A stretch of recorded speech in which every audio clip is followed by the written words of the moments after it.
on them. If you're a 50-year-old male, maybe a bit beefy, and you may even have type 2 diabetes, $1 million of term insurance may only cost you about $200 a month. Call Term Provider. Speak with Big Lou at 800-555-2085. Big Lou will find a term life policy for you even if you have type 2 diabetes, are overweight, or have high blood pressure. Term Provider has helped thousands of people like you who think they can't afford term life insurance. To buy $1 million of affordable term life for you, all you need to do is call Big Lou at 800-555-2085. Lou will make sure the scales are tipped in your favor. Call 800-555-2085. Big Lou will answer your call and work to fit you into a term life policy that you can afford. Remember, Big Lou's like you. He's on meds too. For affordable term life, call 800-555-2085. If you missed the Brian Bailey Show, you missed. Head Coach Mike Houston, what are we wearing for the opener? Are we going to just purple? Probably just purple. Traditional. Traditional. It's going to be traditional. Yeah. I think it's important. It's, we're the first game, college game day, ESPN that morning. We're the game that they cut to right out of the studio. Day, So, it's going to be a big national kind of stage. Well, it's got a big stage feel to it now. Yeah. Tune in Mondays at noon for the Brian Bailey Show, powered by Greenville Utilities, right here on Pirate Radio.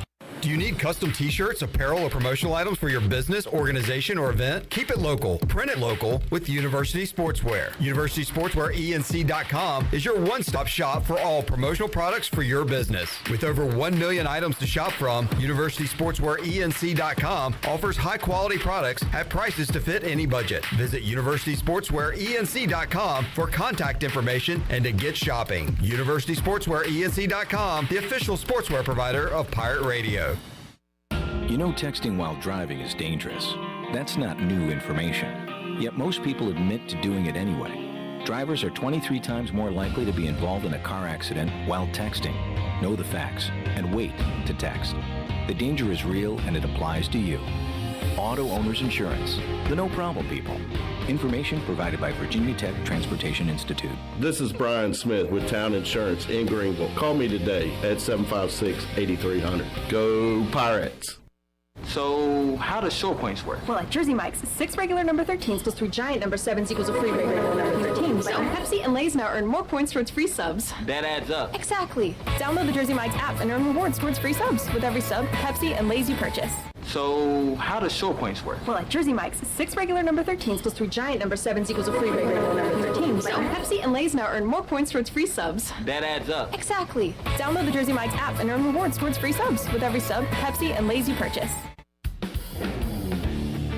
Before you hit the road this travel season, be sure to get your tires inspected by the tire guys at Greenville Auto World. The Greenville Auto World service team sells all the top brands and economy tires if you need a new set. Need an oil change, state inspection, or AC repair? Greenville Auto World can work on any type of vehicle, and the monthly oil change special is only $29.99. Make an appointment now by calling 364-8730. For award-winning service, trust Greenville Auto World. The best burgers around. Everyone loves a thick, juicy, and fresh burger. Tiebreakers in Greenville, plus the all-new Tiebreakers in Winterville, do real burgers better than anybody. So don't just go to any burger-themed restaurant chain. It's time to break the chain and eat local. Tiebreakers, real burgers at its best. Everybody loves burgers. Pirate Radio is your home for game day coverage of ECU football. Coach, your offense played great last week. I mean, you put 45 points on the board. There were a lot of heroes, weren't there? Yeah, we really did a nice job, I thought, of spreading the ball around. We had a nice balance between the run game and the pass game. So, that keeps a lot of guys happy in the locker room, gets a lot of guys practicing harder the next week. They know they get the promise if they'll go work hard and they do what they're supposed to do, they got a chance to play well. Celebrate our 20th year of ECU football coverage right here on Pirate Radio, the voice of the Pirate Nation.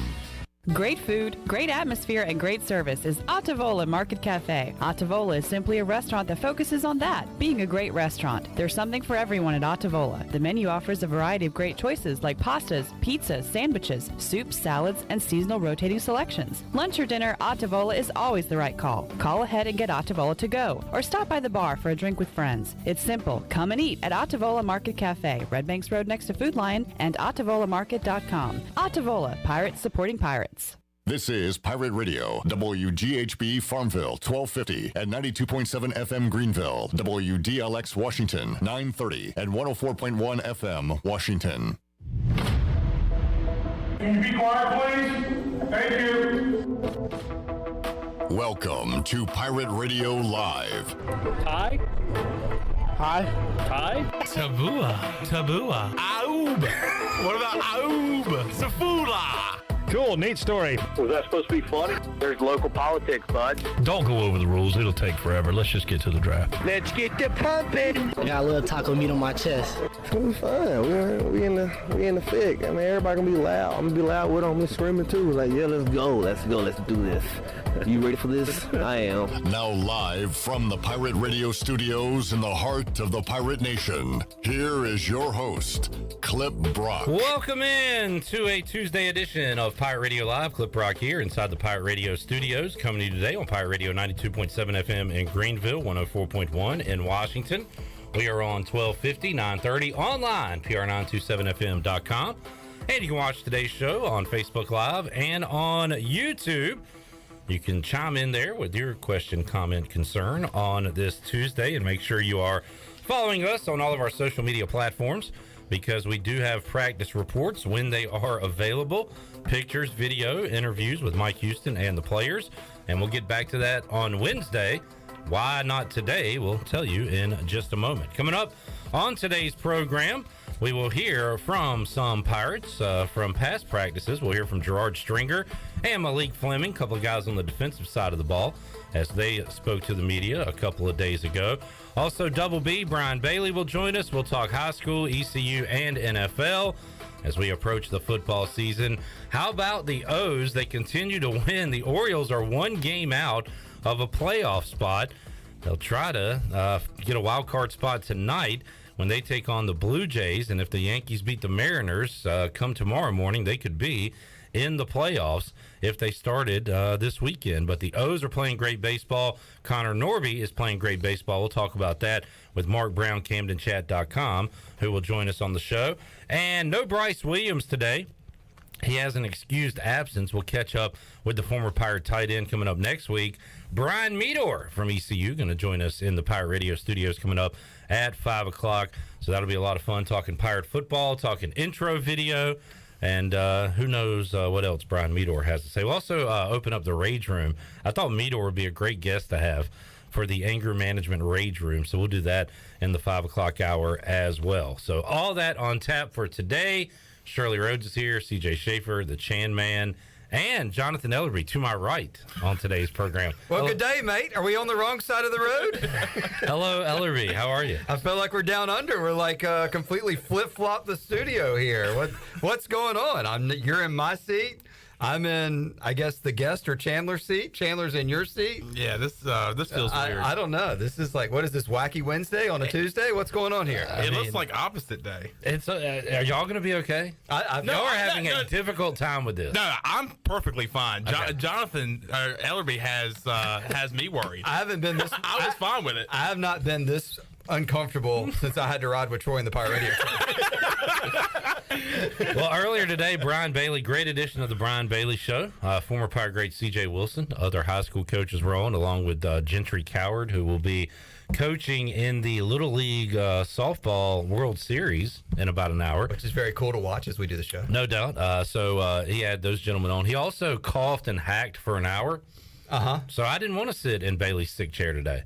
In fact, 10 minutes before the show started, I had a traffic cone in that seat because a birdhouse? Yeah, the birdhouse was in that chair because I didn't want to sit there. Chandler decided he would sit there. So Bailey concerned you today that he I missed the Brian Bailey show. There was quite a bit of hacking going on from Brian Bailey.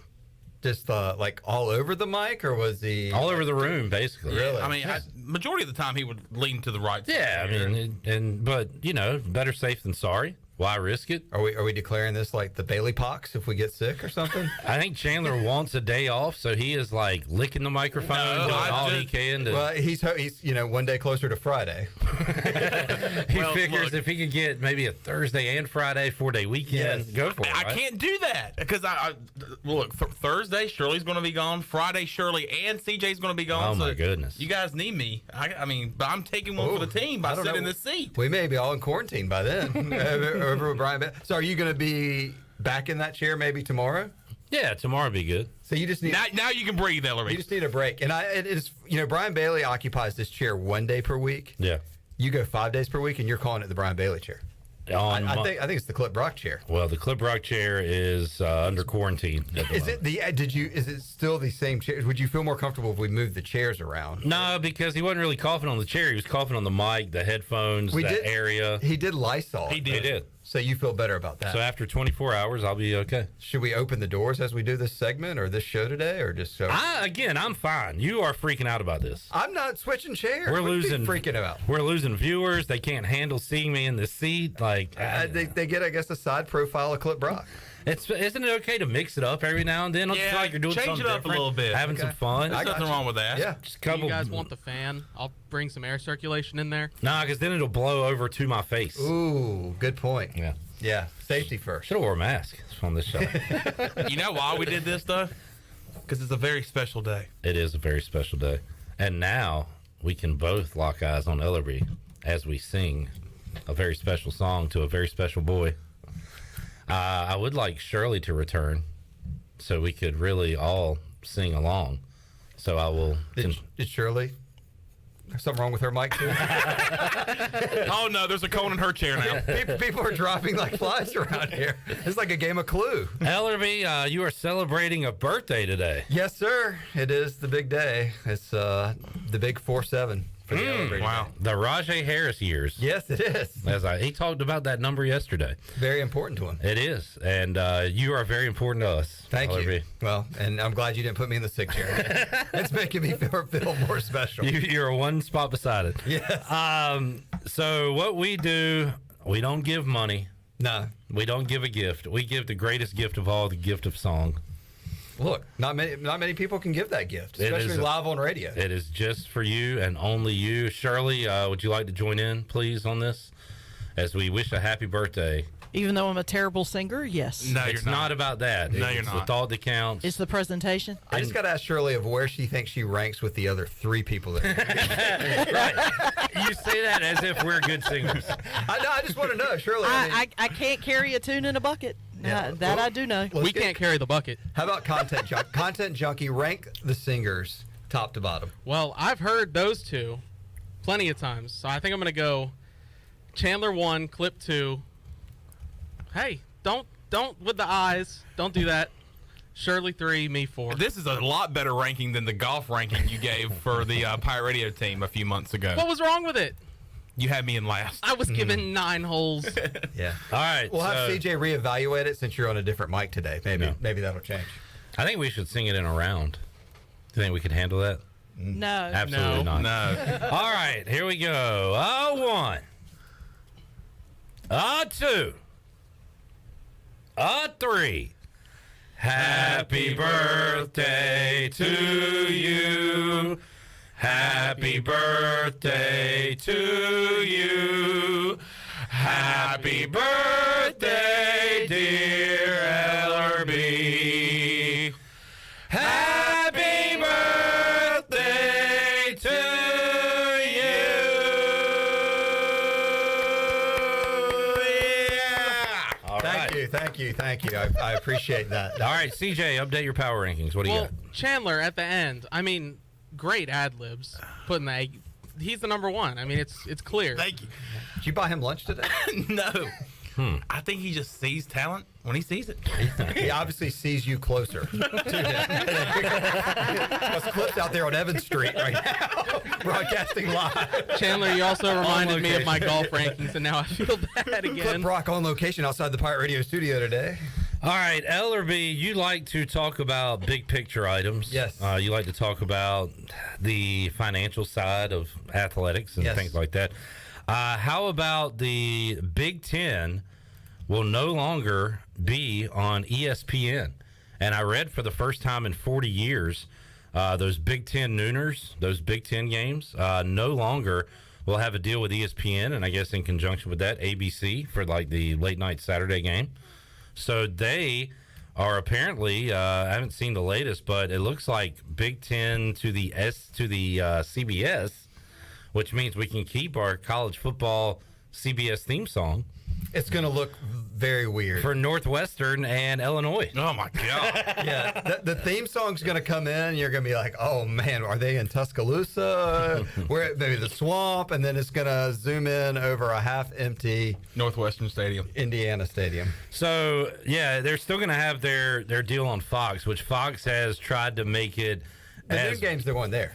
What's that? The noon game's going to be there. Right. The big noon. Is that what they call it? Yeah. Right? The good news is after you watch College Game Day, you won't be stuck with a Big Ten game on. Yeah, you'll probably get like ACC or who knows? Maybe an American SEC. game. You might get SEC games. Or perhaps the Big 12. But so that is a pretty significant move, especially if CBS picks it up, because CBS was going to be down to nothing, right? Maybe other than Army Navy, I guess.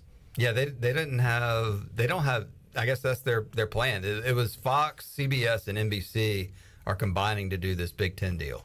So they basically NBC, I think, is going to have the primetime game maybe, and which that's weird too, because NBC has been Notre Dame only. Well, Notre Dame's usually at like a 2:30 game. So, and they only get the home games for Notre Dame. Yeah, is really the conferences own the rights to Notre Dame when they're on the road. So. They have some flexibility, and maybe Fox and NBC are splitting the primetime aspect of what they're doing. But the biggest thing of it all, which you saw with the NHL, when they were not partnered with ESPN, like it'll be interesting how College Game Day is handled, how SportsCenter is handled.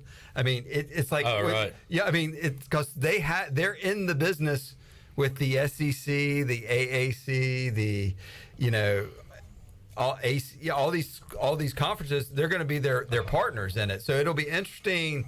And they can't not talk about, obviously Ohio State, Michigan, and some of the big boys. But I think it's from a SportsCenter perspective. If you're a Purdue or some of the other, not USC or UCLA, that may be bad news for you. When ESPN was out of the NBA game. When it was on NBC and Turner only, they didn't talk about LeBron 24/7 or NBA topics. They talked NFL mostly, and then the NBA comes back to ESPN.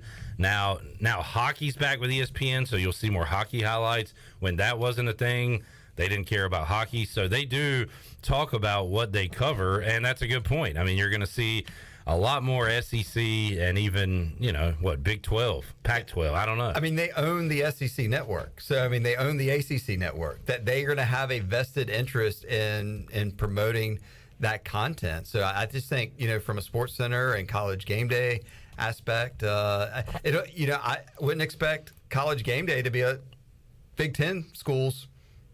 Maybe hardly, unless they're just forced by hand that it's just a matchup that's you can't avoid. So it's going to be interesting. And right now, as we sit here present day, ESPN's still a juggernaut, and they still kind of control the sports media. Doesn't mean that can't change, that streaming services and other things can't flip-flop. But to me, that's the biggest game changer of it all, which is, I've always said, the American is always better to take a little bit less money and be with ESPN than maybe have better, a little bit more money somewhere else because of all the other programming. Yeah. I mean, I guess that would be the number one network you would want to be at. From a field standpoint, there is something about not only the SEC 3:30 game, but every now and then they'll have that 8 o'clock primetime SEC on CBS game. And that's just going to move to ABC.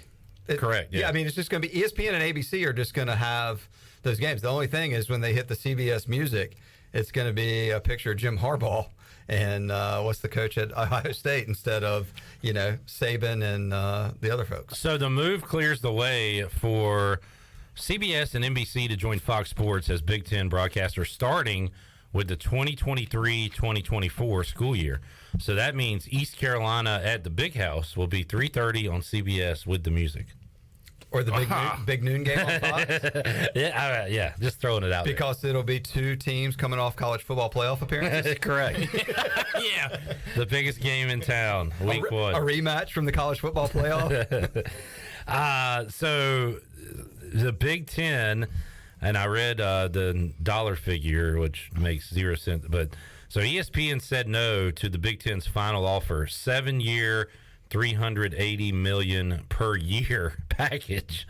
So what's $380 million times 7? Y'all can do the math on that one. That was the full package. It's well over $21 billion. So we're talking just insane amounts of money here. But that will be a shift. We're going to have to get our football brains prepared for it, to see those different teams, that music, all that stuff. I don't think it'll take long. In this day, in today's age, where, I mean, honestly, I think I'd be interested in wondering what the percentage, y'all tell me, what's the percentage of your friends that just stream games, like on the ESPN app, and don't really watch either cable or... Well, I do myself.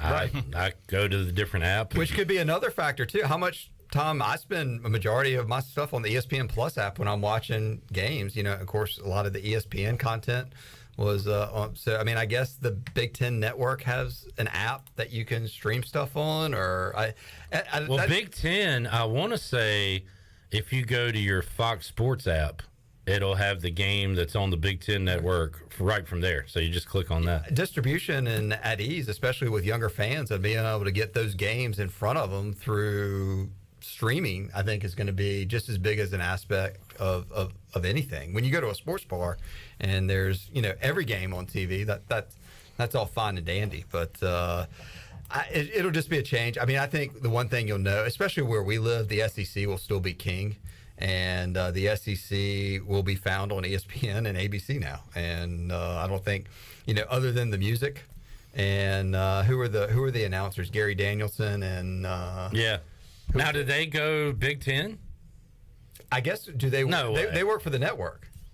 Yeah, but does Brad Nessler still do games? And who does the SEC? Gary Danielson and Tim Brando. No, it wasn't Brando. Is it not Nessler? Is it Nessler? Vern Lundquist he's replaced done. by He's Nessler. done. Yeah. It might be Brad Nessler. Yeah, but I mean, those were a good duo. I mean, as I said, when there's nothing. Well, I need them on ABC. I can't have them doing a Midwestern. So if they move the game. music and those guys over, your Clip Rock, would that get you back in your seat here? It could. You like very change. well could. Evidently, you like change. big change guy, Clip Rock. I try to keep up with the times, or you get left behind, Ellerbe. Yeah, that's what Jeff Charles says. Right. So that's what I try to do. Looking at ECU's TV schedule right now, NC State, of course, that ESPN game coming right out of game day for the opener September 3rd.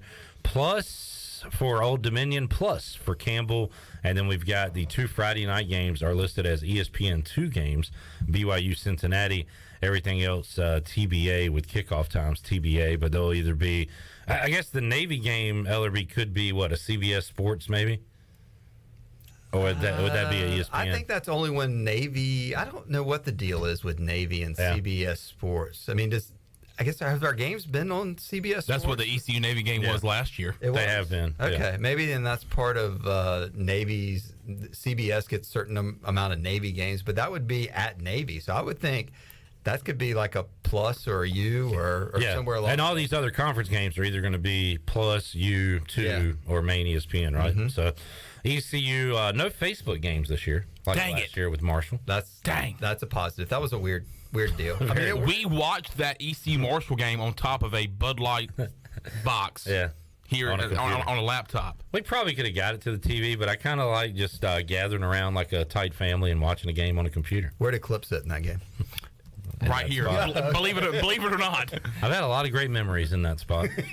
But I tell you what, this is a pretty cool spot. I can see both of you guys clearly. Who was your real estate agent that got you all the way over there? Did you call our friend Scott Harris and have him list your house? I did. He listed that chair as contaminated, and Chandler sat right in it. Yeah. How you feeling? I'm feeling all right. You sound a little nasally. I coughed earlier. You got a tingle in the throat? No. All right. You got a few I did cough earlier. Few sweat beads coming down. Yeah, I'll be fine. Don't talk it into existence, please. Speaking of people under the weather, where's our ECU football practice report for today? Yeah, with a little case of the stomach bug. Yeah. Hit somebody, huh? So hit somebody, just about everybody, it seems like. IGO and whatever's the word going around is a food poisoning incident where, guys were sitting around last night and kind of hanging out, and then all of a sudden they started going to the bathroom one by one, and next thing you know, it kind of went through a lot of the team. So wow. Did Brian Bailey cook last night for the football team? He could have. Or he delivered the pizza and coughed on it as he was dropping it off. So, that's where we are today. It's a non-COVID deal, according Which to is a good ECU. But hopefully this goes through quick and they can get back on the field. I guess there was some thought that they canceled this morning. Maybe they could get out there later. Well, eventually they said no practice at all today. I'm sure it pained Mike Houston and every football coach over there to break routine and miss a practice. Because, I mean, those guys have a schedule. And this is like, and granted, now they've been through this for the last few years with COVID and other craziness or whatever. So it's not like a complete shock to the system, but I'm sure they were like, all right, this is going to be X day for doing this to get ready for the season, getting prepared for NC State, this and that. And when the bus came to a complete halt and they had to change the tire, it's been probably a lot of, I wonder if any of the coaches had had the illness as well. Well, I'll tell you who hated not having to practice today was the players. Today was supposed to be the first day in pads. So, I mean, that's something that every football player looks forward to. So, first day of pads is going to have to wait at least an extra day. The good news is it's not, we're still, 23 days. Yeah, right? Not game week, not, just played a game and got another one coming up. So, if it's going to happen, we'll take it now rather than later. My guess is this food that they had last night is probably permanently off the list. I would think so. Whatever it was, whether it was some sort of pasta, wings or whatever. I don't know what a football, which would be great in the players' lounge next week. What are typical week to week team meals like? What do you like to serve? Stuff like that. So that's the advantage of having the players' lounge right here on Pirate Radio, thanks to Delcor. Have y'all ever had a food and gotten sick and then been afraid to go back to that food? And it might have had nothing to do with the food, but you associate it with that food and you won't go back to it. Shirley is shaking her head. What's your food, Shirley, that you had a disagreement with? Mayonnaise. Was it bad mayonnaise? Yes. Oh, man. And I was not aware of it, and I actually had food poisoning so bad I wound up in the hospital because I was severely dehydrated. How long ago was this? This was like my freshman year of college. I was actually home for, I think it was maybe like a fall break or spring break, something like that. And I was home and I was babysitting, and I went to make myself a sandwich, and I was unaware that the mayonnaise had gone bad and wound up in the hospital 24 hours later, less than 24 hours later. So I have a similar and I haven't story. touched the stuff since then. My mom did a good job for the most part of making sure. For the most part. Well, you'll hear this story. Taking out things that were old out of the refrigerator. Mm-hmm. And now, as an adult, I am over cautious of it. So I certainly make sure if the expiration date is even close to get it out of there. Or you just eat the whole jar of mayonnaise at once. Yeah, we gotta eat it now. But I poured myself, I was young, but old enough to, pour myself a bowl of cereal. Oh, God. And I didn't notice it during the pour, I guess. Oh. But, man, when I took a spoonful, man. You were chewing instead of sipping on the milk? I had a milk ban for like a decade after that. God. Frosted Flakes doesn't have marshmallows. When the milk's a solid, it's not a good thing, right? Yeah, but did you finish it? So then I ate the whole bowl, and I went back for seconds. No, I had to get rid of that immediately. So you blame your mom on that? How old was the Clip Rock then? I would say probably middle school age. I don't know. So a teenager. I'm blaming mom for that. Okay. Yeah. Any other things you want to blame Mom food-wise? Did she try to penalize you with any bad food? Nah, that was it. Like I said, she did a great job. One-time offender. Yeah, and I'm okay with, one mistake like that. How long did it take you to get back on the milk train? It took a while, a long while. I am back on it today, although now to really just get depressing, with older age and like the intolerance and being vulnerable to illnesses and stuff. Even good milk I can't really handle anymore. Really? Yeah. That's sad to hear. That is so sad. You know what else is sad? I've been cooking lately. I made like the shells and cheese and had ground beef and sausage with pasta sauce, and I cooked it up this weekend. And it was good, but it gave me heartburn so bad that I don't know if I could ever cook it again. I'm about done, man. That sounds like a price I'm willing to pay, though. That sounds good. Yeah, well, I pumped myself full of Tums and everything to get over it. But don't ever get sick of those. You will be screwed.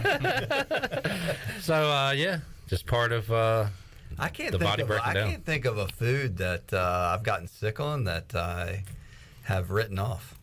I don't get sick a lot either. Ellerbe, you strike me as a don't get sick a lot guy. I don't get sick a lot. Now, I do say, this, I don't know if this is the exact reason, but I came in one time, because when I was a kid, and I'm drinking a Diet Mountain Dew right now, which I enjoy, but when I was a kid, I didn't get to have a lot of sodas when I was real young, and I came in the house one day, and no one was around in the kitchen, and there was a cup there, and I thought it was going to be like a Pepsi in it, and I drank it but it was cold coffee. And I've never drank coffee before, and so I don't know if I do remember that as something of like that was one of the grossest things I think I ever had. It was bad mistake on me of not being a good kid. And I was probably somewhere, I'll say between 6 and 8 when that happened. So, but I don't drink hot drinks, and if I had to point to a reason why, maybe that was it. Yeah, I'm not a coffee guy either. And y'all are going to say this is BS, but no, I was really young. I accidentally took a sip of my friend's dad's beer thinking it was my sweet tea. And, Troy's friends with him, Ken Biggs. Yeah. I was good buddies with Kenny. He grew up right down the street from me. We'd hang out all the time. Right. We were at Lake Gaston. And after a great day of me trying to ski, which I got dragged underwater, that was a bad day.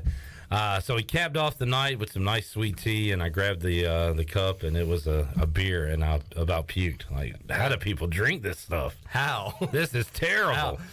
Let me remind you about the Bud Light premium. So my thoughts on beer changed over the years. Yeah, absolutely. I think most kids might probably have similar stories when it comes to that, which is why it is meant to be when you're an adult. Correct.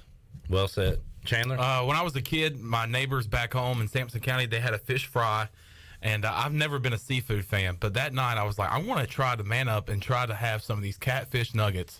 And I was eating them, and I was trying to act cool and and try to fit in with everybody. Man, these catfish nuggets are the bomb.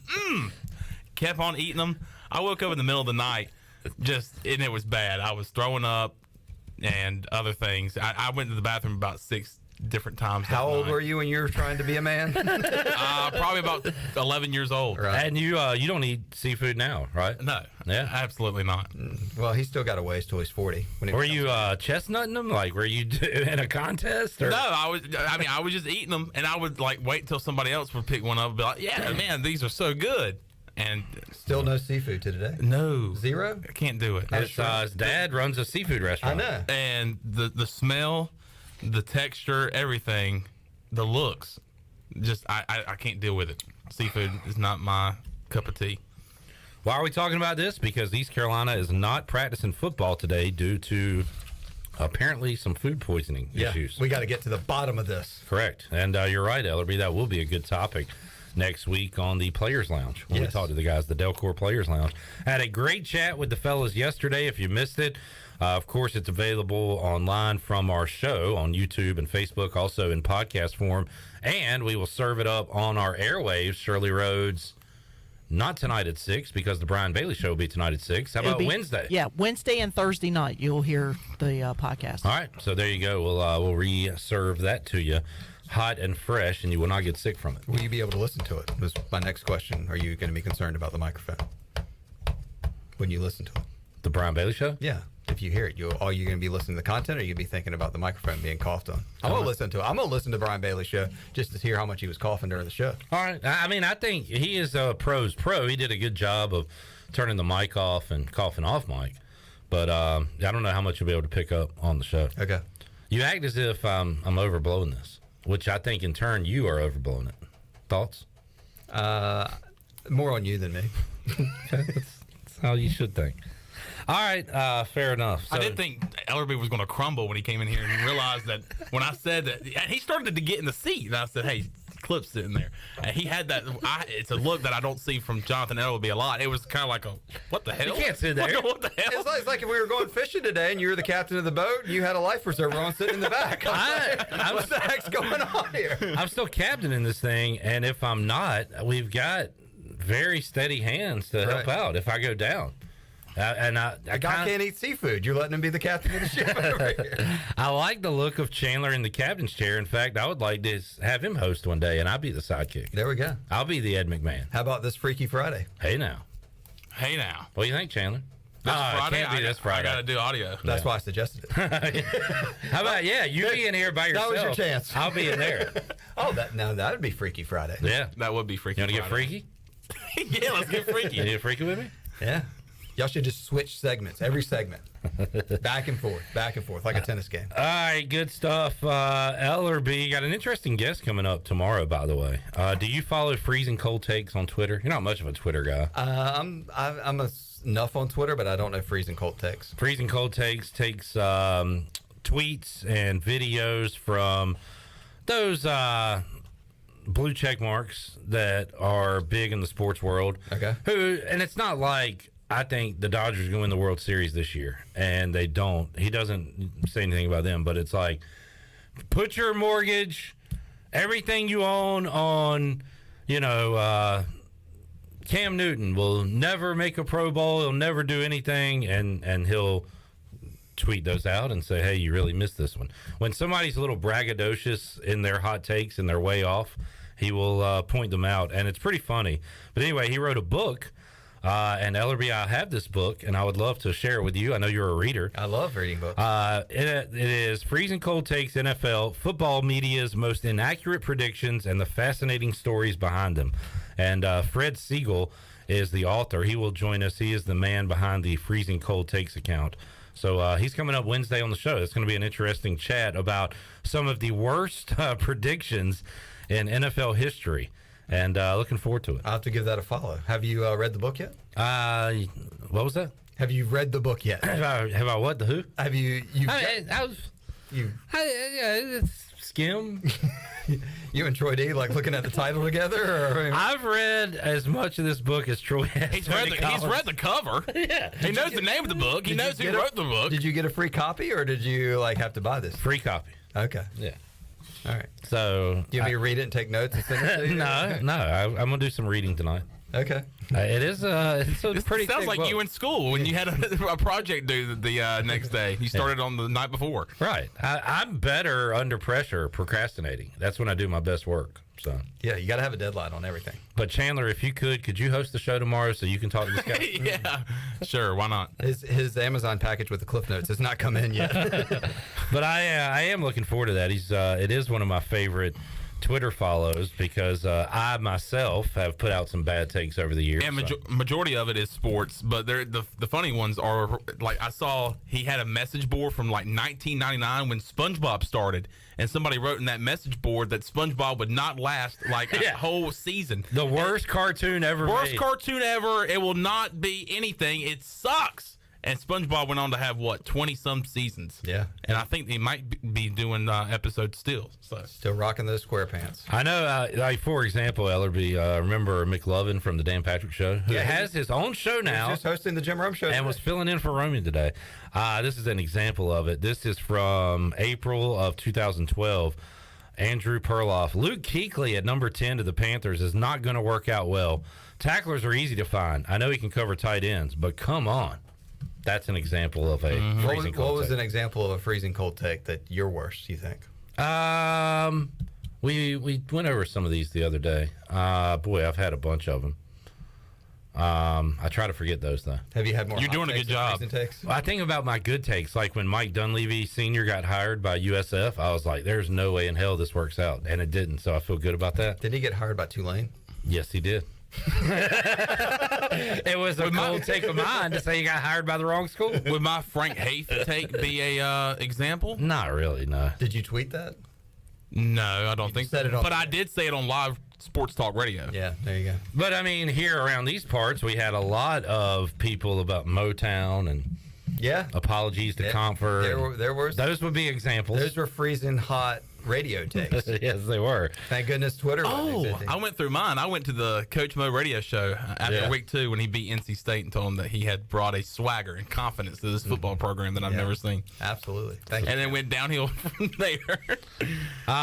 During my Jeff Lebo song era, I probably thought he was going to be the next James Naismith. I don't know. I got you. John Wooden. Didn't quite work out. But anyway, that's coming up on Wednesday, and a lot more ECU football talk. In fact, when we return, we'll hear from Gerard Stringer and Malik Fleming. Ellerbe, happy birthday. Thanks for singing, guys. Happy birthday. Appreciate it. We made it through this awkward segment. It was a little awkward. I feel more like, where will Clip be sitting next segment? Who knows? Jump on YouTube, follow us. There's an empty spot right over there that could be calling my name. Will you switch with Shirley? Will you feel safer in the other room? Not a bad idea. Will you call in? How comfortable would Shirley be in here? Those bright lights. We got to get Shirley in the studio. Yeah. I wouldn't know what to do with my hands. All right, Ricky Bobby.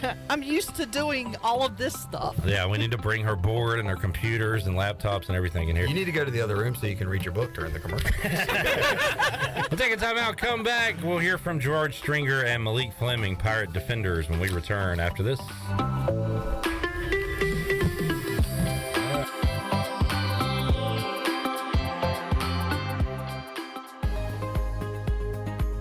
Hello, Eastern North Carolina. If you're looking for a great place to work with competitive pay and a multitude of advancement opportunities, Pitt County Schools is hiring. We employ over 3,500 people, and we're one of the largest employers in our community and region. Pitt County Schools is currently seeking teachers, bus drivers, school nutrition personnel, facility staff, custodians, clerical staff, and more. We offer advanced leadership opportunities for our educators and competitive pay for our skilled labor force. Come work for a diverse, thriving school system and be an important part of ensuring success for the students of Pitt County who are the future of Eastern North Carolina. To fill out an application, visit our website today at pittschools.org. That's pittschools.org. And remember, education is truly a team effort. Pitt County Schools. Live and lead. Let's party, Pirate Nation. The Pirate Radio Football Kickoff Party presented by Bud Light on Thursday, September 1st is approaching fast, and tickets are on sale right now for only $10. 100% of the ticket sales will be donated to these 4 local charities: Sportworks Ministries, Riley's Army, Daughters for Dads, and the Heather Ann Batiste Scholarship Fund for the ECU School of Nursing. The Pirate Radio Football Kickoff Party will feature entertainment by America's favorite 1980s tribute band, The Breakfast Club. Trying to stop my hands from shaking. Something in my mind's not making sense. Plus, the world-famous Budweiser Clydesdales will be on site for a photo opportunity. The place to be to kick off football season is at the State Theater in downtown Greenville for the best party of the year. Go to pr927fm.com now and get your tickets before it sells out, and we'll see you Thursday, September 1st at the Pirate Radio Football Kickoff Party. Country Mart has been locally owned and operated for over 40 years and is your premier country store serving the best cheese biscuits and country food around. Country Mart is open every day and has 2 locations in Bethel on Highway 11 and in Stokes on Highway 903. Both Country Mart locations are top-of-the-line fuel stations serving Shell gas, including 93 ethanol-free high-octane gas, which is the best for all you boat owners. Country Mart, fueling you up with great food in your engines with great gasoline. Go Pirates! Wings Over delivers. Wings Over delivers. Wings Over delivers. If you're looking for wings to be delivered to your home, Wings Over Greenville has you covered with no third party needed. Wings Over Greenville has its own in-house delivery service. Be sure to try the all-new tender sandwiches by ordering ahead on the Wings Over mobile app. Open till 3 a.m. on Friday and Saturday. Wings Over has everything to cure those late-night munchies. Give them a call at 758-9464. Wings Over Greenville. They deliver. Hi, I'm Annalie Newhoff. And I'm Rob Campbell. And we are with CopyPro. We have been locally owned and operated here in Eastern North Carolina for almost 50 years. CopyPro is the leader in office technology. Does your business struggle with keeping printing costs low or producing professional documents? Here at CopyPro, total customer satisfaction is our #1 priority. We have a variety of solutions to help reduce your printing expenses and make your business more productive. Call us today at 1-800-682-6558 or online at copypro.net. CopyPro, we are the professional office systems people. This pepperoni was carefully placed by hand by a pizza maker at Papa John's. Just like this one, and that one over there. Ooh, and even these in the crust. Get yourself the new Epic Pepperoni Stuffed Crust Pizza, only at Papa John's. Hey, Pirate fans, the Papa John's Epic Stuffed Crust one-topping pizza is only $13.99 and is an MVP move for game day or any day. Place your order online at papajohns.com and sign up for Papa Rewards. Papa John's, the official pizza of the ECU Pirates. This is Mike Houston, head football coach at East Carolina University, and you're listening to Pirate Radio, the voice of the Pirate Nation.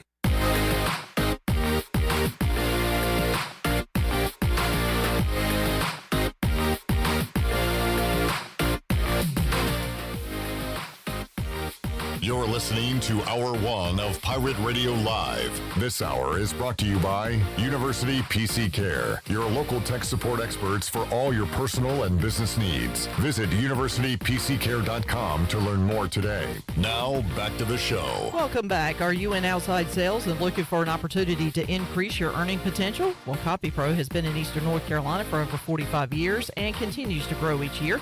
And they are in need of more sales professionals with a desire to potentially make a six-figure income. Do you have what it takes? Visit copypro.net today to submit your resume and to learn more. Now let's head back into PRL. Here's Cliff. All right, back with you, Pirate Radio Live here on a Tuesday. Coming up, hour 2 of today's show, we'll hear from Brian Bailey, also Mark Brown, CamdenChat.com. And our buddy Brian Meador will drop by 5 o'clock to talk ECU football. Entrance video, maybe some other cool stuff going on at ECU. We'll talk to Meador about that and his Dallas Cowboys. We'll also open up the Anger Management Rage Room coming up in hour number 3. Right now, we'll get an ECU football practice report in. Nothing to report today. If you missed it, there was no practice because the players came down with something after potentially eating something, a potential food poisoning incident. That is the rumor going around. David Stahl, everybody's going to have rumors. I have not seen these, heard of these, but David Stahl on Facebook Live says, word on the street from players is that the buffalo meatloaf was the culprit.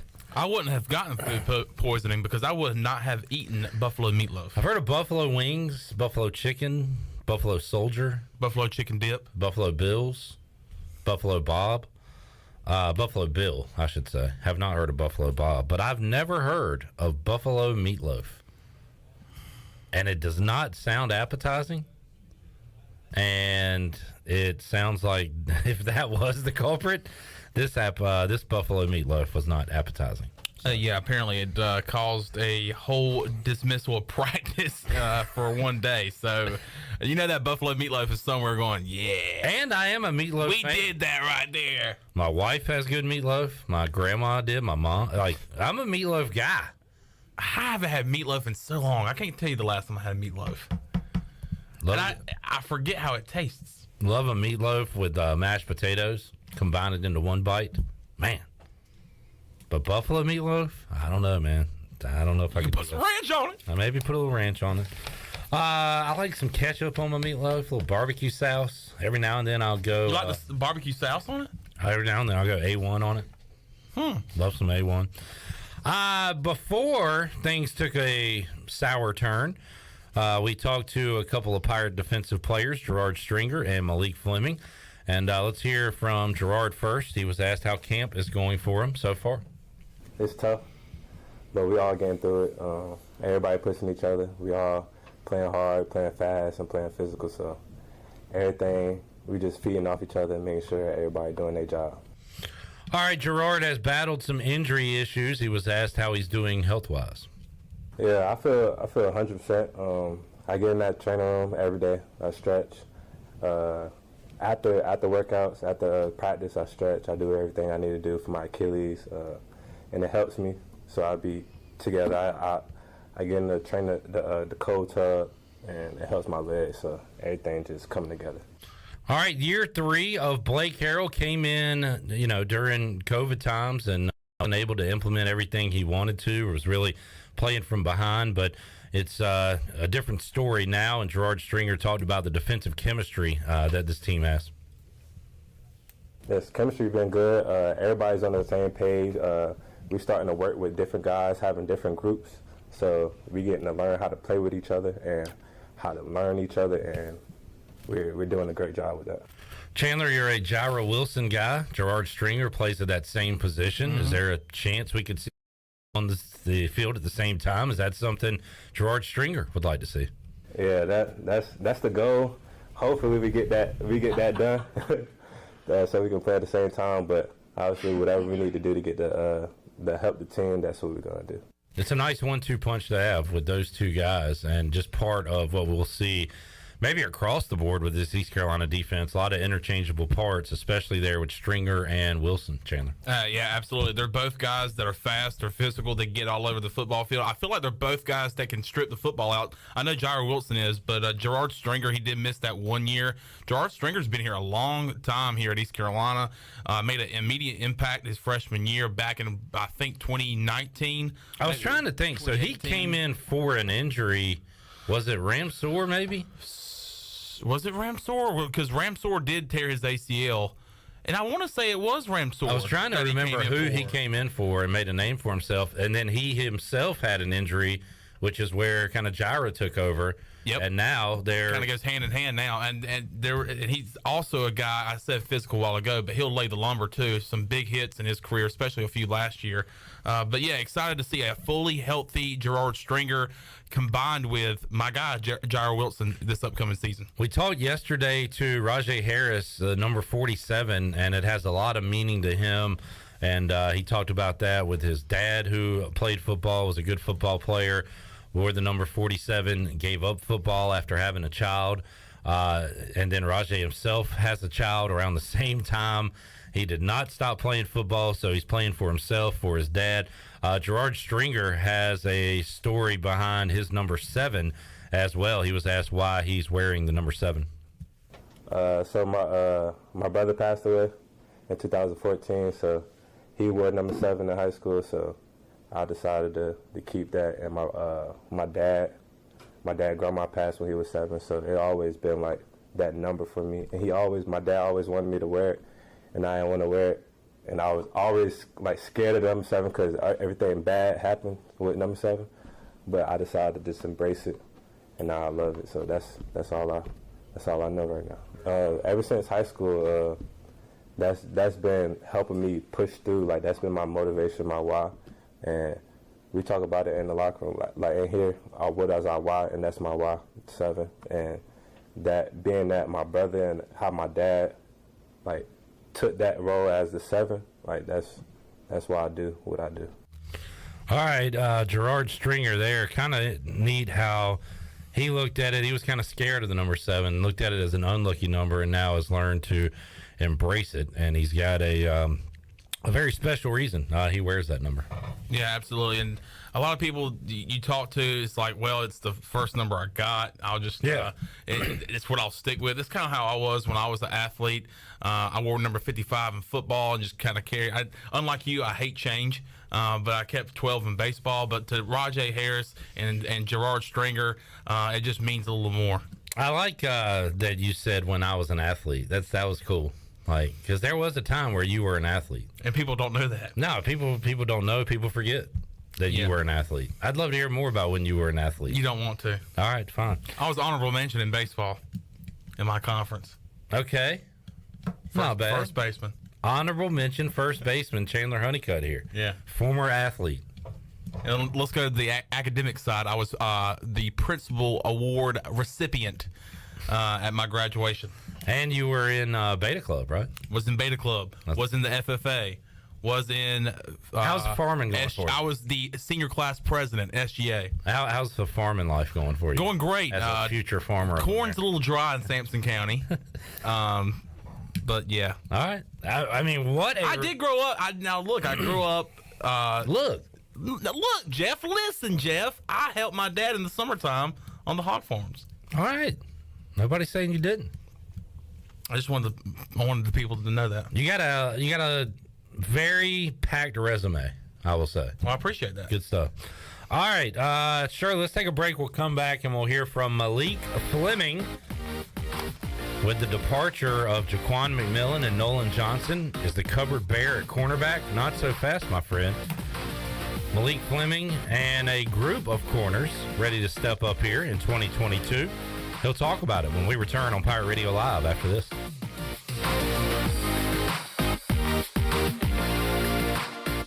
Pirate fans, the 2022 football season is going to be one for the record books. East Carolina is coming off a 7-win bowl season, and 2022 is shaping up to be even better. The Pirates need you to pack Dowdy-Ficklin Stadium this fall with a great home slate that includes in-state rival North Carolina State. The American Conference schedule features home games against UCF, Memphis, Houston, and Navy. Season tickets are on sale for as low as $125. Get your tickets today by visiting ECUPirates.com.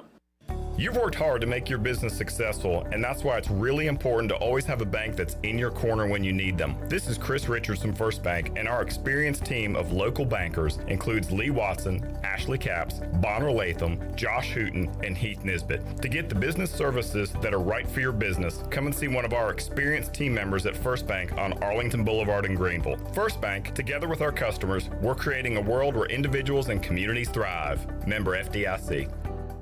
Your first stop for shopping is at Shimmer Boutique. This is Ashley from Shimmer. We are fully stocked with the latest apparel, shoes, and accessories and more. If you need gift ideas or some shopping therapy for yourself, stop by today. Looking for the hottest shoes on the market? Shimmer has the biggest selection of Hey Dudes anywhere. Shimmer has the newest Yeti products and colors. Want this year's most popular bag? Shimmer has a great selection of all your bog bag needs and accessories. Shimmer in Greenville, Winterville, and Jacksonville. Hey Pirate Nation, this is Scott Harris with RE/MAX Preferred Realty. I've been in Greenville over 25 years. I'm a proud graduate of ECU. If you're looking to buy or sell a home, then give me a call today and let me help make your real estate process fun and easy. I keep it simple and explain the process every step of the way.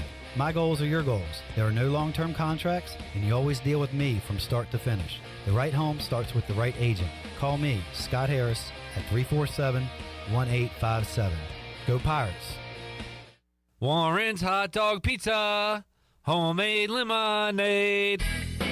Hey Pirate Nation, Warren's now has 2 locations. In Greenville across from Ron Ayers Motorsports and the Chocowinity location next to the fire department. Stop in today for hot dogs, pizza, subs, apple and peach turnovers, homemade lemonade, and breakfast in Chocowinity featuring homemade cheese, ham and chicken biscuits, plus sausage dogs and more. Warren's Hot Dogs. Want some? Get some. Go Pirates! Hi, this is Jeff Charles, and welcome inside the booth. The AAC football predictions are out. Some thoughts are next.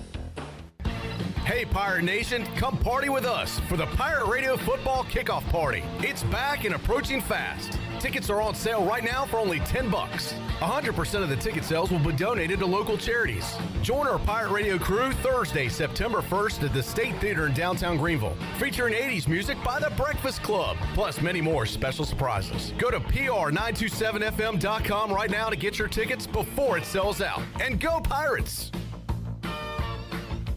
The Pirates have been picked 6th in the 11-team AAC entering play in September. ECU is coming off a 7-5 season and a 5-3 record in the American. Probably something we've not talked enough about. 5-3 in league play is a whole lot better than what ECU has been in recent years. Yes, it shows progress as Coach Mike Houston enters his fourth season.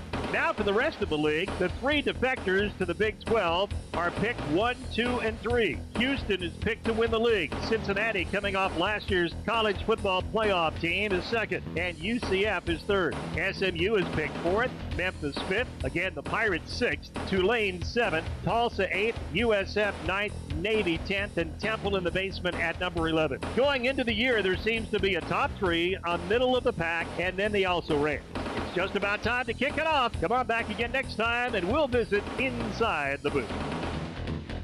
This is Jeremy Lewis, and you're listening to Pirate Radio, the voice of the Pirate Nation.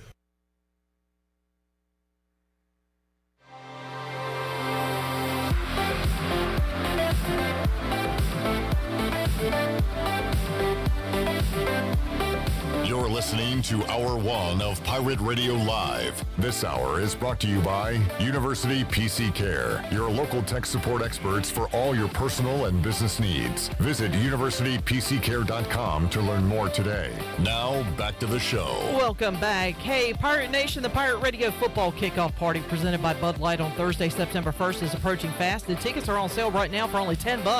100% of the ticket sales will be donated to these 4 local charities: Sportworks Ministries, Riley's Army, Daughters for Dads, the Heather Ann Pertee Scholarship Fund at the ECU School of Nursing.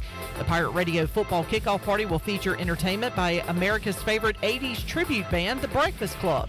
Plus, the world-famous Budweiser Clydesdales will be on site for photo opportunities. The place to be to kick off football season is at the State Theater in downtown Greenville for the best party of the year. Go to pr927fm.com to get your tickets now before they sell out, and we'll see you on Thursday, September 1st. Now let's head back into PRL. Here's Clip. Alrighty, back with you on a Tuesday edition of Pirate Radio Live. Clip Rock, the Chan Man, Shirley Rhodes, CJ Schaefer. We've got Brian Bailey joining us coming up at 4 o'clock. Also, Mark Brown, CamdenChat.com, to talk about the surging O's. Mark also had an article on CamdenChat.com regarding the minor league report for the week, and one person in the O's organization playing well right now is former Pirate Connor Norby. So we'll talk a little bit about Connor Norby as well coming up with Mark Brown in Hour 2. Brian Meador joins us Hour 3 of today's show. We're in the middle of an ECU football report. Heard from Gerard Stringer a moment ago. Let's hear from East Carolina, I guess CB1 now, Malik Fleming, with the departure of Jaquan McMillan and Nolan Johnson. Malik was asked, despite those departures, is he still confident in the cornerback room? Oh, definitely. The whole cornerback room. Isaiah, Apri, we had Juwan Powell, who moved from safety to corner. Everybody's doing good. Malik also talked about the depth at the cornerback position this year. Oh, no, we all on the same page. You know, hey, if I'm tired, I can always count on my brother to have my back. He go in the game, and the standards stay the same and never change, no matter who wins. Malik Fleming was asked about the battles between the cornerbacks and the wide receivers, especially the newcoming wide receivers on this team. Yesterday we had Isaiah, freshman, to go against Jalen Johnson in a one-on-one. Jalen won the rep, but I seen a lot of dog in Isaiah, so I was real pleased with that. Malik Fleming likes describing people as dogs. How would he describe a pre-Washington, Shirley? Number 4. Hit number 4. Oh, he's a dog. Quick learner. Dog. That's all I can say. Dog. Dog. Hit it again. Dog. Oh, he's a dog. Quick learner. Dog. That's all I can say. Dog. Dog. Rough. Dog. I like how he throws quick learner in there to like kind of get something different. Dog. Quick learner. Dog. Have those dogs sometimes that take a while to learn how to sit and shake. A pre-Washington. But you got those dogs that learn quick. Oh, he's a dog. You got those dogs that are quick learners. That's right. He is a dog. He's a quick learning dog. First day of practice, Apri took one to the house. It was the first. It was the first touchdown overall in camp. There was a video that ECU football put out. Who was going to get the first touchdown? And obviously, a lot of people were saying Keaton Mitchell, but a lot of those defensive guys were saying that it would be a pick six. And sure enough, it was. It was that dog, Apri Washington. To find that clip of the, it was like a high school kid describing his teammates. Dog, yeah. That's what that reminded me of. We need to see if we can find that. Dog. Clip Brock, dog. Dog. CJ Schaefer, dog. Shirley Rhodes, dog.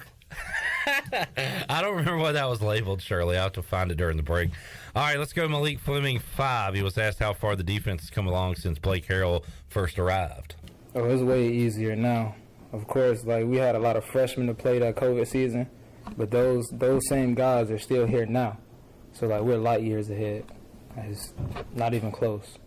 And Chandler, you mentioned that some guys were bummed out not being able to practice today. Yep. One of those guys, Malik Fleming, because he's a dog, and he wanted a piece of the Pirate running backs. He was asked how excited he was to get into full pads. Very excited. Full pads, very excited. Period one. Period one. We live. Period one. Key and Rozzy, let's go. Yeah. Calling him out by name. Oh, he's a dog. And saying Rajay's name wrong. I mean, just total disrespect. Disrespectful. So it's not Raji, Raja, or Raja.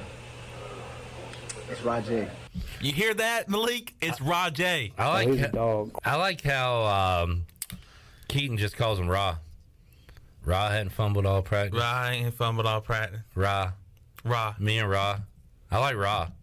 Whatever happened to the nicknames that they gave each other last year? Well, they were bad nicknames. Icy and something. Yeah. K3 or whatever. Somebody was trying to walk them into a Thunder and Lightning, Smash and Dash, and they gave like individual nicknames. And I say we need more Keaton and Rajay press conferences. I thought that was pretty cool. As a duo? Yeah. They're dogs. Dog. Oh, he's a dog. Oh, he's a dog. He's a dog. All right, that is Malik Fleming. You also heard from Gerard Stringer. Not a lot of laughs going on today with the football team because apparently a incident. That buffalo meatloaf will get it. It will do you every time. A food poisoning incident, perhaps. And we don't know if this is actual. If that maybe David Stahl is correct, but David Stahl says the word on the street is a buffalo meatloaf from incident. the players is that it's buffalo meatloaf. So the next time we have the players on the Delcor Players Lounge, we're definitely going to have to ask what was it that made them sick. All right, quick Buccaneer Music Hall scoreboard update presented by DeBuck. DeBuck. I've been sent to spread the message that God bless Texas with a good Little League softball team. They just won their game against a team called Washington, from the state of Washington. I couldn't remember it for a moment. Texas defeats Washington. Now we are awaiting Greenville. Pitt County softball team. About to take the field, so we'll be watching that on ESPN Plus when that pops up. Friends of the program. Another score to update on the Buccaneer Music Hall scoreboard presented by DeBuck. DeBuck. NC State basketball is taking on the Puerto Rican national team. And at the half, Puerto Rico 41, NC State 32. Oh, man. That's awesome. Let's go, That's Puerto great. Rico. I saw them post the other day that they won by 5 against some team in the Bahamas. They won by 5. It was like 5 or 6 or something like that. Well, right now they're down by 9 to Puerto Rico. Well, guess you know who they had to play the very first game of their basketball season? You keep saying that. Are you right on that? I thought that's what it said, game 1. You know what? It might be game 1 of the Battle of Atlantis. Because the Battle of Atlantis is around Thanksgiving time, and they're going to start the season. All right, well, that is game 1 of the Battle of Atlantis. It is the Kansas Jayhawks, which we are honorary Jayhawks ourselves. We are big fans, yeah. That might be that can't be our team. Miami till the day we die. So there you go. How about a basketball score here on a hot August 9th day? I found that pretty... Wolfpack down. Found that pretty random. Brian Bailey, who will join us in just a moment, says game 2 ran long. First pitch for Pitt County is now at 4:44 this afternoon. So there you go. We will be up to date on that right here on Pirate Radio Live. And you got somebody that you know's daughter is on the team? Did I see that? Yeah. Cool. Some personal interest there. Yeah, I wanted to bet on it. So I looked. Yeah, I saw your tweet. And I can find lines for the Little League World Series baseball. And you can't for softball? No. That's ridiculous. That's sexist. What happened to equality? That's ridiculous. If I want to bet on some kids playing softball down the street, I should be allowed to do that. So I'm going to open up my own book. And I'm taking bets. If you want to bet on the Greenville Little League All-Star team, you can do so. If you want to take the opposing team, you can do so. What's the line on Pitt County softball? Who are they playing? Shirley, do you know? Who's Pitt County softball playing? I don't know right off the top of my head. It's somebody from California. Okay, well, that's all we need to know. Oh, okay. It's right there. Right there it's on the California. screen. California. So I will say West Coast versus East Coast. Give me the. You know what? I'm gonna just set it as a pick'em. Okay. That's the easiest thing to do, right? For me, yeah. Yeah. Considering I haven't seen any of these teams play. That's what I'm saying. It's the easiest thing to do. Just put it as a pick'em. I'm taking the girls from Pitt County. All right, so it's all set. We are doing illegal sports gambling here on Pirate Radio Live. If you'd like to place your bet, you have to call in live, 317-1250. So that way... And place it live on the air. I'm bringing you down with me when we get arrested. Oh, man. When we return, Brian Bailey joins us. There's the FBI right there. Oh, dear. Boy, they've been raiding a lot lately. Yes, they have. They had themselves a field day yesterday. We'll take a timeout, come back, more to go. Brian Bailey joins us after these words.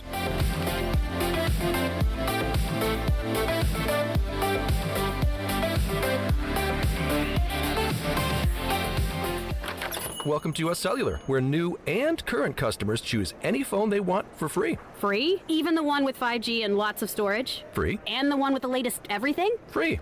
At US Cellular, any phone you see is free, whether you're a new or current customer. US Cellular, America's locally grown wireless. Terms apply. See uscellular.com for details. This is Brandon Tate, owner and operator of Atlantic Wireless, an authorized agent for US Cellular since 1997. Visit atlanticwireless.com to find the store near you. We go beyond the call. This is Martin Truex Jr., and as a NASCAR Cup Series champion, I love one-stop shopping. When I need fresh tires or fuel during a race, my pit crew takes care of everything. Off the track, I have an Auto Owners Independent Agent. They handle all my insurance in one place: car, home, life, and business. Get your own pit crew and find a local agency with Auto Owners Insurance. This is Norm Bryant with Town Insurance in Greenville. Call me today at 756-8300. Go Pirates. This is Braxton Green with Angel Oak Home Loans. If you're looking to purchase a home, it is still a great time, and being pre-qualified before you begin shopping is an advantage. At Angel Oak, we offer a wide variety of programs ranging from conventional, government, and portfolio loans that can fit most financial situations. To get started, contact our experienced team of Talbot Green, Joanne Weir, Wanda Hager, or myself, Braxton Green, at 751-2060. NMLS 1719250, Equal Housing Lender.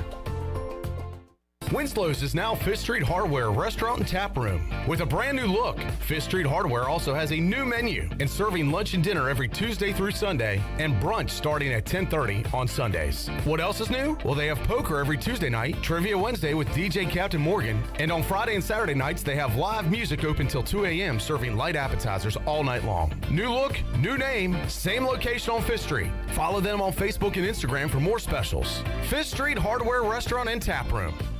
I'm Donald Stocks, owner of Pip Marketing Signs Print. We are your one-stop shop for just about anything printed. If we're not your go-to printer, please give us a call at 355-1636. We have over 80 5-star Google reviews and want you to be our next more than satisfied and well-pleased customer. Check us out at growatpip.com or stop in to see us at 3185 Mosley Drive in Greenville. Pip, where business goes to grow. It's bow time. Why are Bojangles Chicken Supremes called Supremes? Well, with golden crispy chicken tenderloins this juicy, tender, and full of bold flavor, what else would you call them? Superbs? Nah, that would be weird. Get your Chicken Supremes combo today with a scratch-made biscuit, your choice of fixin', legendary iced tea, and have you heard there's a new sauce in town? Try our new creamy buffalo sauce when you get a Chicken Supremes combo today. It's bow time. It's Bostic Sugg Furniture's Midsummer's Dream event. Beautiful furniture at unbelievable low prices. Store-wide savings on beautiful looks for your home. Bonus savings of 25% off accessories, plus 6 months special financing. We have hundreds of top name brands in stock and ready for immediate delivery. Enjoy sweet dreams on a new mattress with 48 months special financing with no minimum purchase during the Midsummer's Dream event. On now at Bostic Sugg Furniture. Chico! Chico's Mexican Restaurant is the home of the best margaritas. Grab your amigos and head to Chico's every Tuesday for the Gulf of Mexico, a huge 38-ounce lime margarita for only $7.99. On Thursdays, relax and enjoy half-price pitchers of Chico's house margaritas. Choose from lime, strawberry, blood orange, raspberry, or peach. For Mexican food and fun, it's got to be Chico's Mexican Restaurant in downtown Greenville and online at chicosrestaurant.com. Chico's, where the fiesta never ends. This is Pirate Radio, WGHB Farmville, 1250 at 92.7 FM Greenville, WDLX Washington, 930 and 104.1 FM Washington.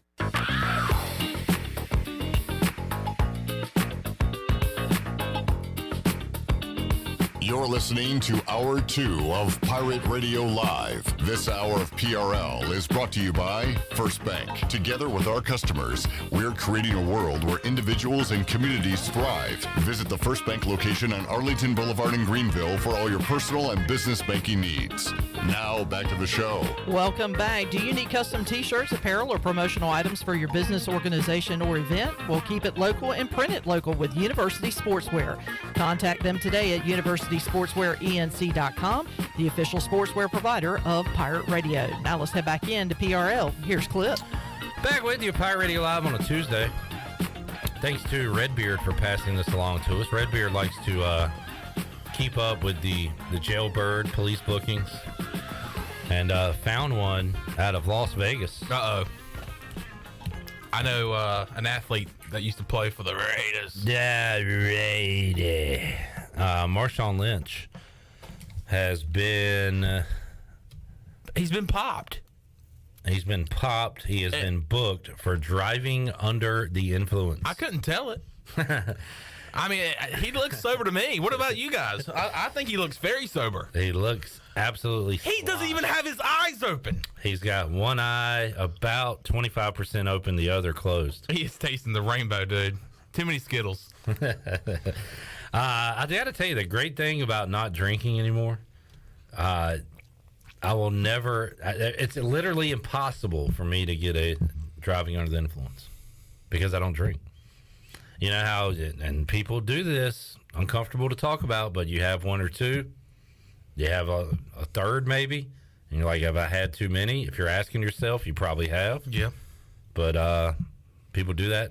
I don't have to worry about it. You don't have to worry about that. That is a great something that will never happen again in your life. It is a great feeling. And by the way, I don't think you announced this, which you don't like to talk about yourself that much. I hate talking about how great I am. And you have surpassed 1 year of not drinking. 1 year, no alcohol.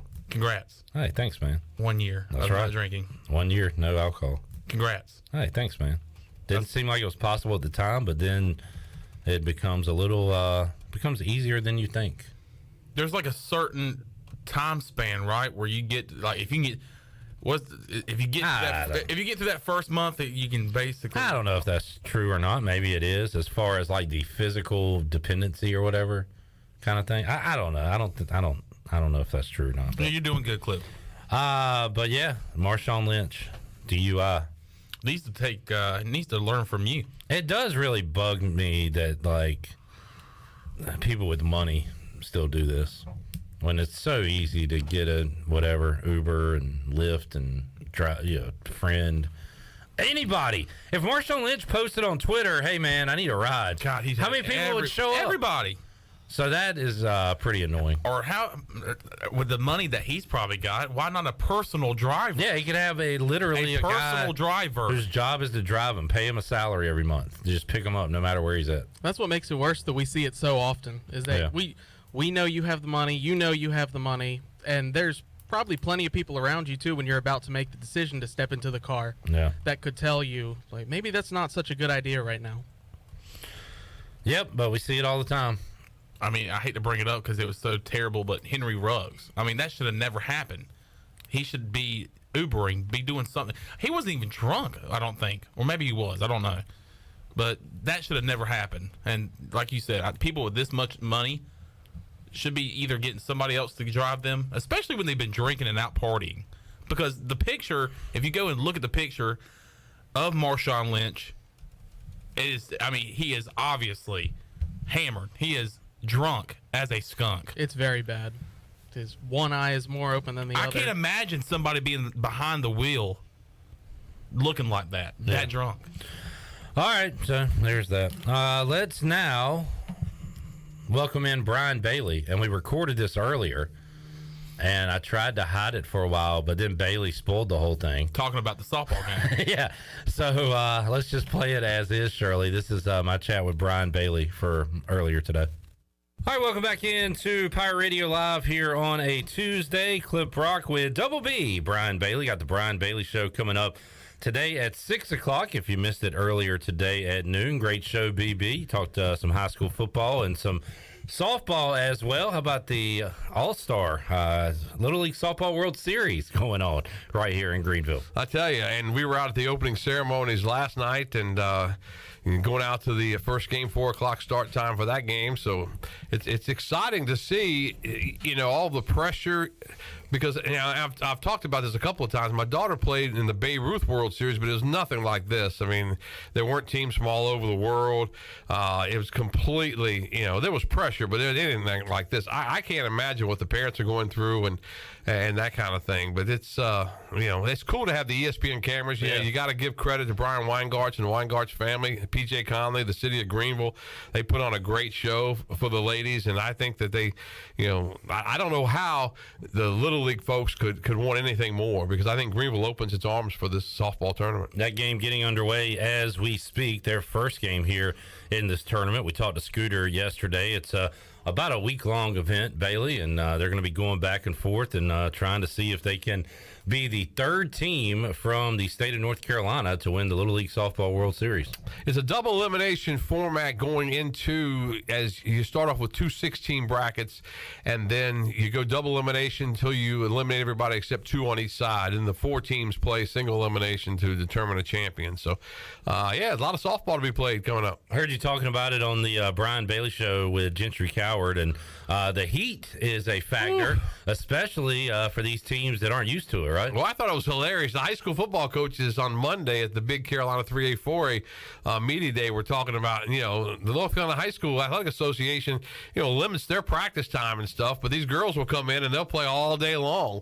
And they were talking about it early in the day that the temperature was like 94, 95, and it felt like, close to 100. It's hot. There's no doubt it's hot. Had a fun day Monday at Parker's Barbecue with the Big Carolina 3A, 4A Media Days, and I got to thinking about it. What if, could you imagine if that was SEC or NFC East Media Day and those coaches are at the same table at Parker's Barbecue and everybody's getting along and smiling and having fun, and, they'll be wanting to beat each other coming up soon, but it is a really neat event to get all those coaches together. Parker's makes everybody friendly. That's true. Yeah, you get everybody in there, but it's a good time, and it's, and those coaches, they're such a tight-knit group. I mean, they were talking about the helmet shortage they're going through and some of the equipment shortage that they're going through right now, and they're having to work together because, you might have a size 16 helmet, but you might, need a size 11. Maybe you can trade off, and they've been able to work together and that kind of thing. I need to talk to Brian North. He's been hoarding helmets for 30 years now. Yeah, don't get me started on the helmets.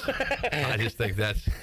Hey, even you and Brian North and Billy from Channel 7 were getting along. We got along pretty well. That's good. That's great. Yeah. Great. We start whipping their butts on August 19th. Oh, boy, here we go. Touchdown Friday. I'm excited. I'm looking forward to it. I always love that first Friday. You're one of the few people that I know that will watch all 3 shows and talk about, like, little things that are in it and that kind of thing. I appreciate that. I like to do that the first couple weeks and get, say, who did this funny well, because, who did that well. And I've been doing this a long, long time, obviously, but I still get home on that first Friday night and I'll back the tape up and I'll watch 7, I'll watch 12, I'll watch us, write down notes, and hopefully come out victorious. I still need to take you up on the shadow offer. Maybe this is the year. This should be the year. Where I'll just shadow Brian Bailey and see if he'll yell at me on a Friday night. I'll yell at everybody. I know. I want to be yelled at. I yell at everybody. So come on. I want to be that tell guy. them we're having our meeting on Thursday night this week, and the first thing I say is, look, you got to have thick skin.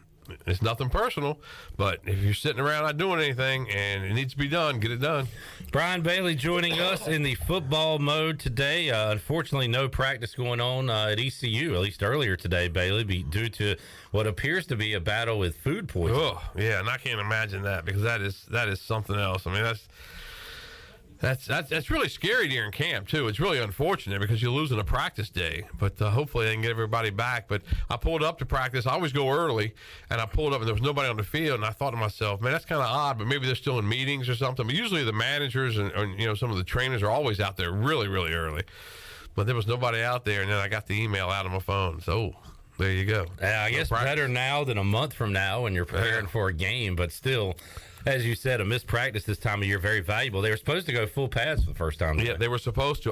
What I would do if I were the East Carolina Brass, that's whoever they got catered for their meal last night, that's who NC State should be calling for their meal when they get to Greenville. Yeah.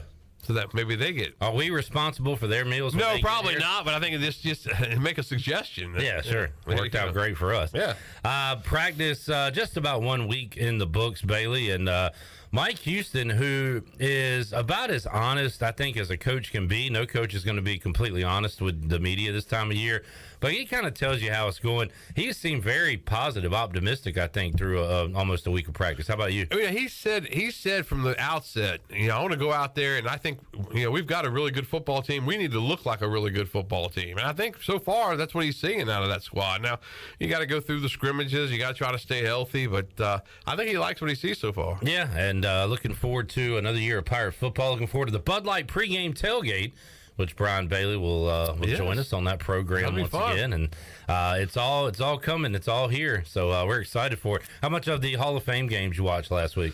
I had it on the whole time. Just kind of, gandered at it a little bit. I wanted to see if Zay was going to play at all, but he didn't. I don't think he didn't play a snap. I didn't see him at all. So I watched a little bit of it. It was good to see football back, and I'm one of those. I like to watch my favorite team in the preseason. I like to see a lot of the guys that I'll never see again, but just see them in the uniform one more time. And every once in a while, you'll have a starter play a little bit. So I've always enjoyed that. We were talking about this last week. Victor Cruz is an example of a guy we had never heard of. Remember, he's wearing number 0 in preseason. We're like, who is this guy? And then he turned out to be a really good player doing the salsa dance in the end zone. Yeah. Has there been a Cowboys preseason darling that actually made it? Because those are few and far between. Right. Those guys that play a lot of preseason then end up making it. So. Well, there was one a while back when not the most recent time that the Cowboys were featured in the summertime. But on Hard Knocks, but there was one that the guy made it all the way to, and he was really the darling of the camp, but then he got cut, I think, near the end. Speaking of which, Hard Knocks tonight. Is that tonight? It's back. I knew it was coming. Detroit Lions. Oh, the Lions. Lions. Yeah, that'd be good. I like their head coach is noteworthy. He's the bite the kneecaps guy. So Dan Campbell will probably say something funny. Fun. That'd be fun to watch. And the Cowboys signed the USFL receiver, the MVP, I think. So. And they like him, so we'll see if he can at least hang on to the practice squad. Turn your mic on. Bailey, was it Danny Amendola? I don't think it was him, but he was. I remember when he went through because he went a long way through camp, and he ended up having a really good career. Was Romo, when did he come on the scene? Was that in the season, or was that during the offseason? Well, Romo, now I'll tell you this, and I'm not a gambling person like you guys are, but there was some money to be made. Gamblers always say that. I know. But Romo was the type in the preseason way back when he first started. I mean, he went out there to win a football game, and so he would go out and so you're saying if there's a guy that's actually there, right, all in to win. I mean, most of the time, especially with the Cowboys, never win any preseason games. It seems like they're just awful. But when Romo was there, he was winning games and flying around doing stuff he wasn't supposed to do, and it was fun. How you feeling about Dak and the boys this year? I think defensively, that's where I find the comfort zone with Dan Quinn and with Michael Parsons, and I think they'll be really good defensively. I think that offensively, it's just a matter of, you got to get Gallup back, and you got those receivers. I'm a little surprised they haven't gone out and gotten a receiver. I thought they would. There's a couple out there they could pick up, and they still might. I still think they need somebody like that, but a little concerned about the receivers. But I can't wait to watch the games, though. I swear. I think the division is up for grabs. I think so too. Dallas was the class of the league last year, but I don't know if they got a lot better this offseason. I'm interested to see what the Eagles look like. Giants maybe come out of nowhere. I don't see it happening, but what about the Commodores? What about the Commodores? If our defense from 2020 returns, then we got a great shot to win. Yeah, I agree with you. We were talking about that the other day at lunch, and I remember, watching those games late in the year, and I was like, how are they winning these games? They're not any good, but they were winning this game, winning that game, and because their defense was so good. Not a great sign that Washington fired their D-line coach this late into. Yeah, what did he do wrong? Good question. I don't know. I mean, you're working with Dan Snyder, for God's sake. You ought to be able to keep your job. You got a pretty long leach there. With things you can do. Maybe he read a player's computer screen. Oh, now don't get me started on that, because I don't know that whole story. I don't know if anything. Right, I don't know the details on it. But my goodness, if I'm the head coach and I got a veteran coach like that comes to me and tells me that story, I would be like, what? Yeah, this is the Oklahoma story for folks that don't know. Yeah, I mean, okay, apologize to the room, apologize to the team.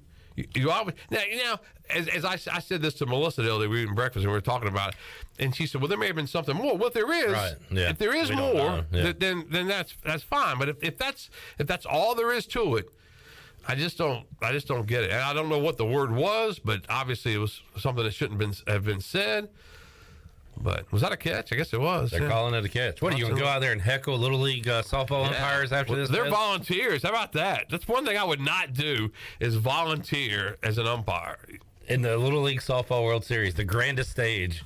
But she did catch it, too. Good call. I tell you what, it looks great out there, doesn't it, Bailey? It really does. Again, give the Weingarts family so much credit for what it looks like out there. It looks absolutely gorgeous. The ESPN cameras, the high-def cameras are rolling. It doesn't look like it's a huge crowd there for this game, but it's awfully hot out there right now. 4 o'clock start for those Pitt County girls. Which, by the way, we're on it. Right. It's 4 o'clock right now. So it's 10 after 4, isn't it? All right. We recorded this a little earlier in the day while I was here in the studio. Almost went through the whole segment without people knowing. But now they do, the magic of radio. All right, BB. Great Brian Bailey show. A lot of high school football talk. An East Carolina legend joining you, C.J. Wilson. C.J., I swear. And I just love talking about that play he made against Southern Miss. And I still say it's one of the greatest plays in East Carolina football history that nobody talks about. But it's got to be up there somewhere. Chandler, what'd you say? You cried on that play, Chandler? You got so excited? Yeah, I was crying my eyes out in section 15 in Dowdy Ficklin Stadium. There you go. Well, it was so weird because, it's 23-20. They're getting ready to kick the extra point and make it 23-21. So in my head, I'm thinking, okay, now your field goal loses the game. You're in real trouble here. They got all the momentum.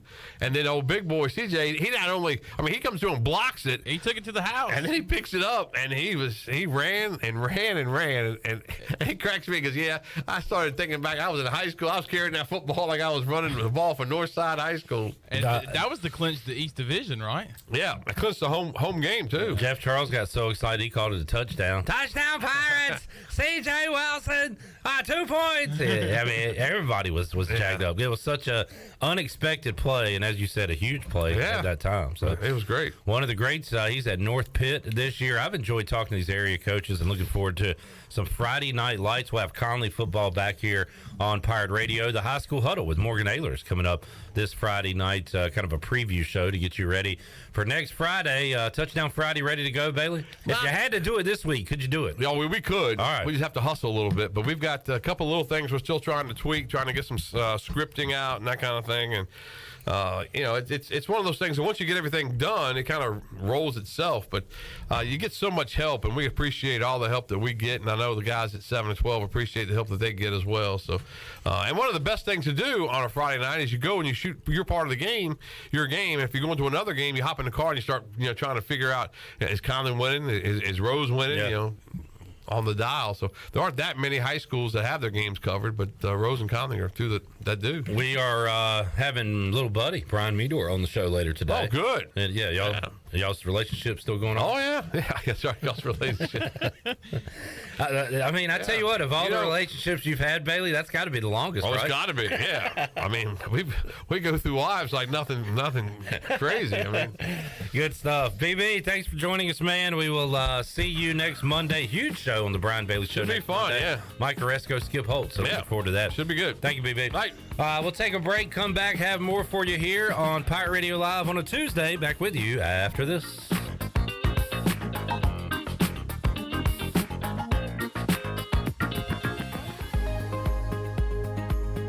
Hello, Eastern North Carolina. If you're looking for a great place to work with competitive pay and a multitude of advancement opportunities, Pitt County Schools is hiring. We employ over 3,500 people, and we're one of the largest employers in our community and region. Pitt County Schools is currently seeking teachers, bus drivers, school nutrition personnel, facility staff, custodians, clerical staff, and more. We offer advanced leadership opportunities for our educators and competitive pay for our skilled labor force. Come work for a diverse, thriving school system and be an important part of ensuring success for the students of Pitt County who are the future of Eastern North Carolina. To fill out an application, visit our website today at pittschools.org. That's pittschools.org. And remember, education is truly a team effort. Pitt County Schools. Live and lead.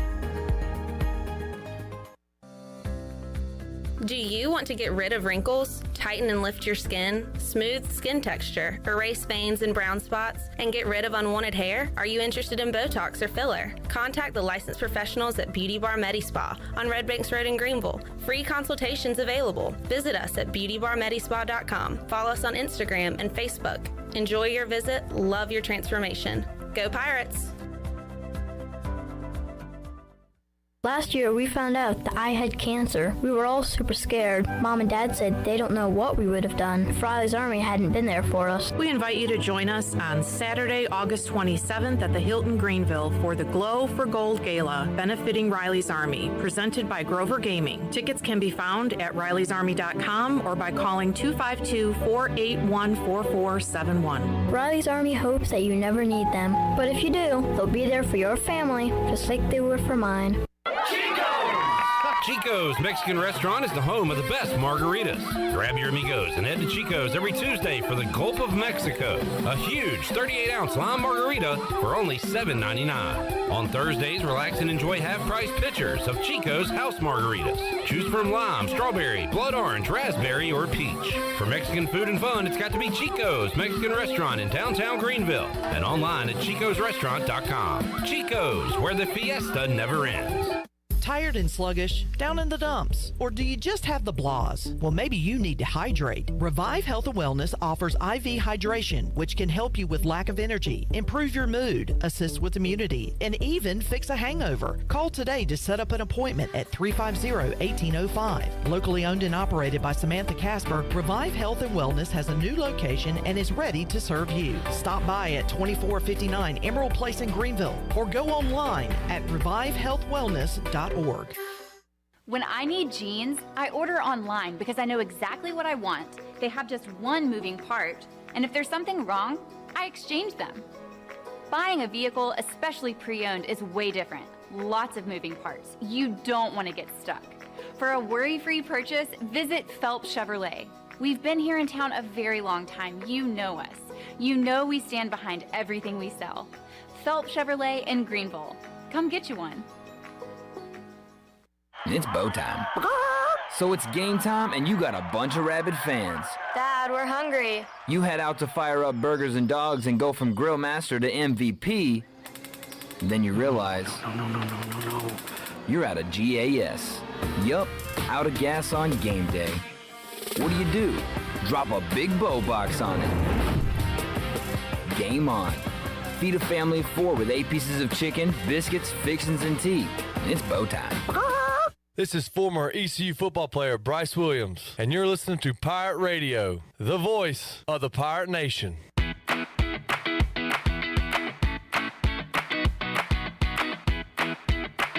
You're listening to Hour 2 of Pirate Radio Live. This hour of PRL is brought to you by First Bank. Together with our customers, we're creating a world where individuals and communities thrive. Visit the First Bank location on Arlington Boulevard in Greenville for all your personal and business banking needs.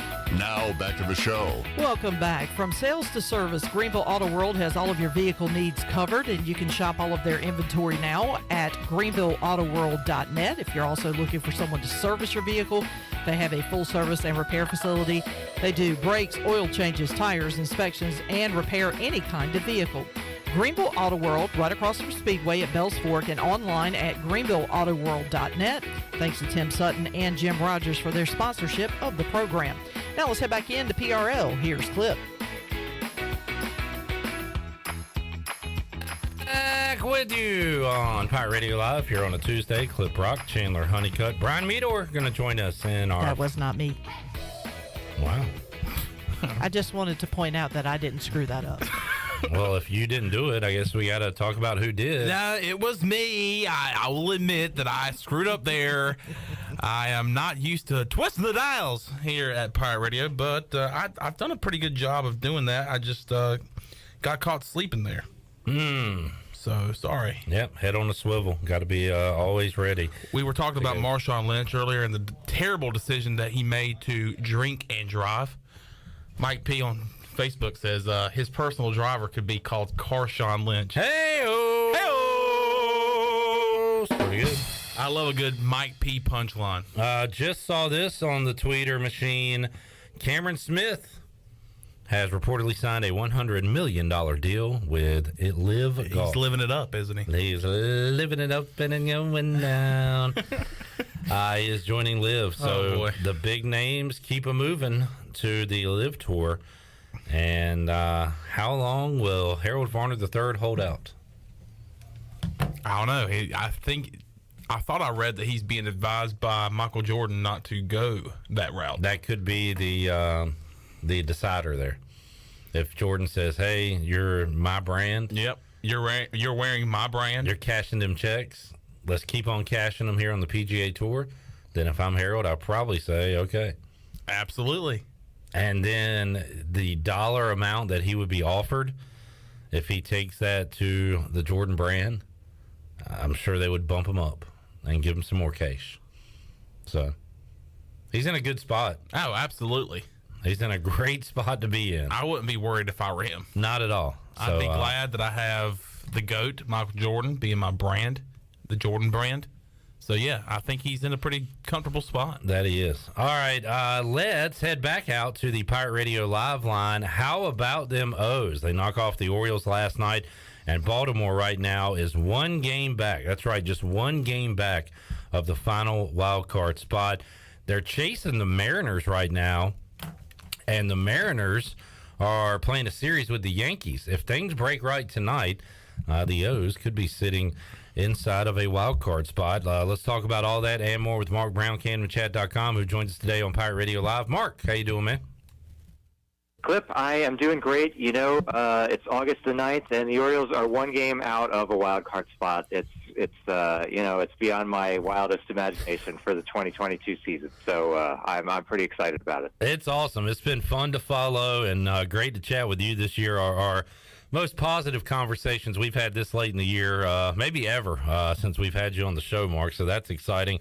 And also, it's surprising that at this point in the season, the future and the minors are not really the topic and the fun thing to look at for Orioles fans, because the big league team is playing so well. But Pirate Radio earlier today did link to CamdenChat.com. You've got your minor league week in review.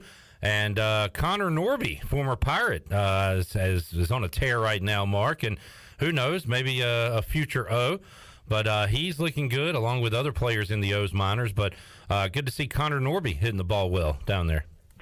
Norby is coming on strong. I think he's got, 16 home runs this season now, and he kind of he was slumping when he was at High A Aberdeen and then got promoted to Double A Bowie, and he's just been on a tear since he's been there. So, you know, that's a hopeful sign of another guy in the infield mix for the future. You know, your ECU guy, and he's just doing amazing. So I don't know what's going to happen with him. It kind of feels like the Orioles are getting to the point where they might even start thinking about, do they want to trade a couple prospects to try and shore up their starting rotation for the future? And, you know, I don't know if they are starting to think Norby is maybe trade bait, or if they're going to say, okay, you know what, this guy's doing amazing. He's maybe going to be our second baseman of the future, starting maybe in 2024 or something. It's just been phenomenal. There's so many great stories in the minors on top of what's going on the major league level. It's an abundance of of positivity across the whole Orioles organization lately. And as you said, there hasn't been a lot of that in August in the time we've been talking to one another. Yeah, you can check that out, CamdenChat.com, as Mark and company do a great job of keeping you up to date, not only with what's going on in the big leagues, but what's going on with the minors and the O system. But all eyes on the big league team, Mark, because as you said, one game out of the wild card spot right now and beat a good Blue Jays team. And it's cool, Mark, that you had a tough schedule, coming out of the All-Star break and some games against the Rays. You take care of them, beat the Blue Jays last night. Not only is this team hanging around, they're beating quality teams that are really fighting for the same thing the Orioles are fighting for right now. Yes, absolutely. That's really encouraging. I keep setting little goals for the Orioles, not really expecting them to meet them. Like, it was the 9 games coming out of the All-Star game. I was like, okay, well, they got to go at least like 5-4. We can forget about it. They went 5-4, and then they had a 9-game stretch against the Rangers, Reds, and Pirates. And I was like, okay, these are the easy teams. They got to go 6-3. They went 6-3, so I'm like, okay, now I'm working on. There's no off days until August the 22nd, so that's 17 days with no off day. I feel like, all right, they got to go 9-8 on these 17 games with no off day. We'll see if they can do it. But beating the Blue Jays last night was a great start there. When you get down to it, the Orioles have 53 games left to play. 31 of them are against AL East opponents. 14 more against these Blue Jays, 11 more against the Red Sox. So, that's the games that are really going to determine whether they can really keep hanging on in this picture, I think. Yeah. That's going to be the ones that matter. So they're going to have to earn it, that's for sure. Talking to Mark Brown, CamdenChat.com. And, Mark, when you look at the playoff picture, I don't want this to sound insulting. I'll get your take on it. But it's almost like one of these things is not like the other. I mean, you've got the Yankees, the Astros, whoever wins the Central, but the Blue Jays and all their young star power, the Rays are in it every year. The Mariners have kind of built for this year, and they've got Julio Rodriguez, who has been fantastic. So they're a surprise, but not a huge surprise. And then you've got these Orioles, and you look at the names on paper, the names on the roster.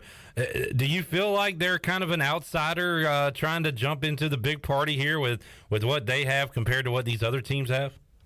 Oh, absolutely. I mean, I don't think it's any knock on the Orioles to say they don't have kind of the big-name star power. And, I think for an Orioles fan, that's what makes it fun. I mean, obviously they had Adley Rutschman, who was the number 1 overall pick, number 1 prospect in the minors until he got called up.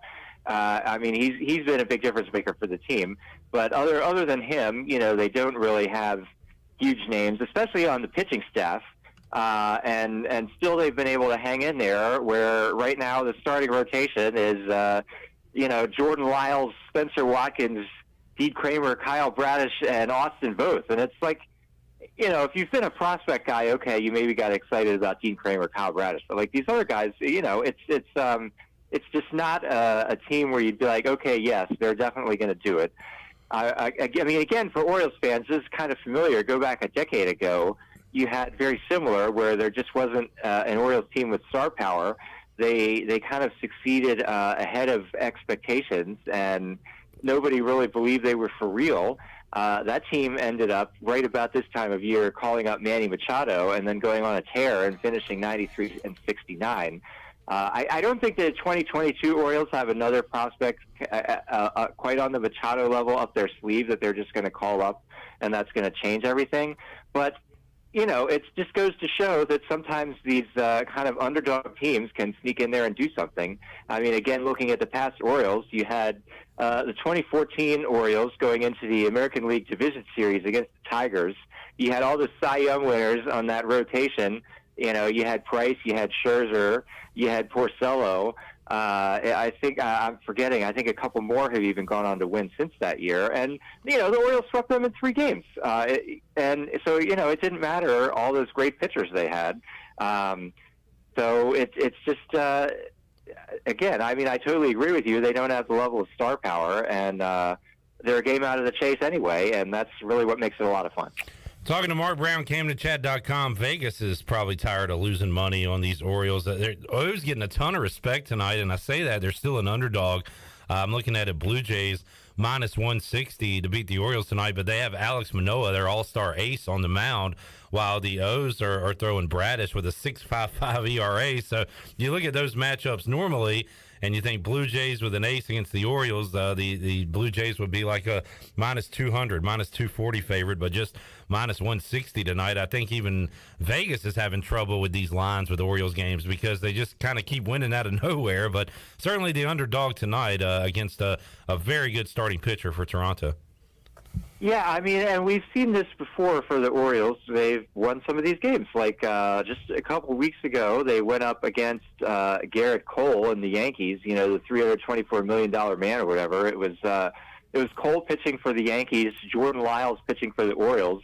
You know, you pretty much, I don't know what the exact odds were that day, but it was probably very similar. You could pretty much take to the bank. The Yankees were going to win that one, and the Orioles won that game 6-3.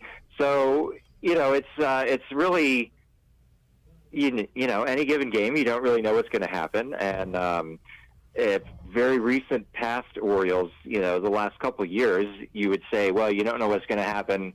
A lot of the possibilities were bad, and the way things usually worked out, wasn't very good. This year's Orioles, you could say, well, you don't know what's going to happen, and a lot of the time it has turned out pretty well. Maybe tonight will be another one. Like you said, Manoah has been very good this year. Definitely a Cy Young contender. 2.45 ERA through 21 starts, sub-1 WHIP. I'm very envious of the team that has him.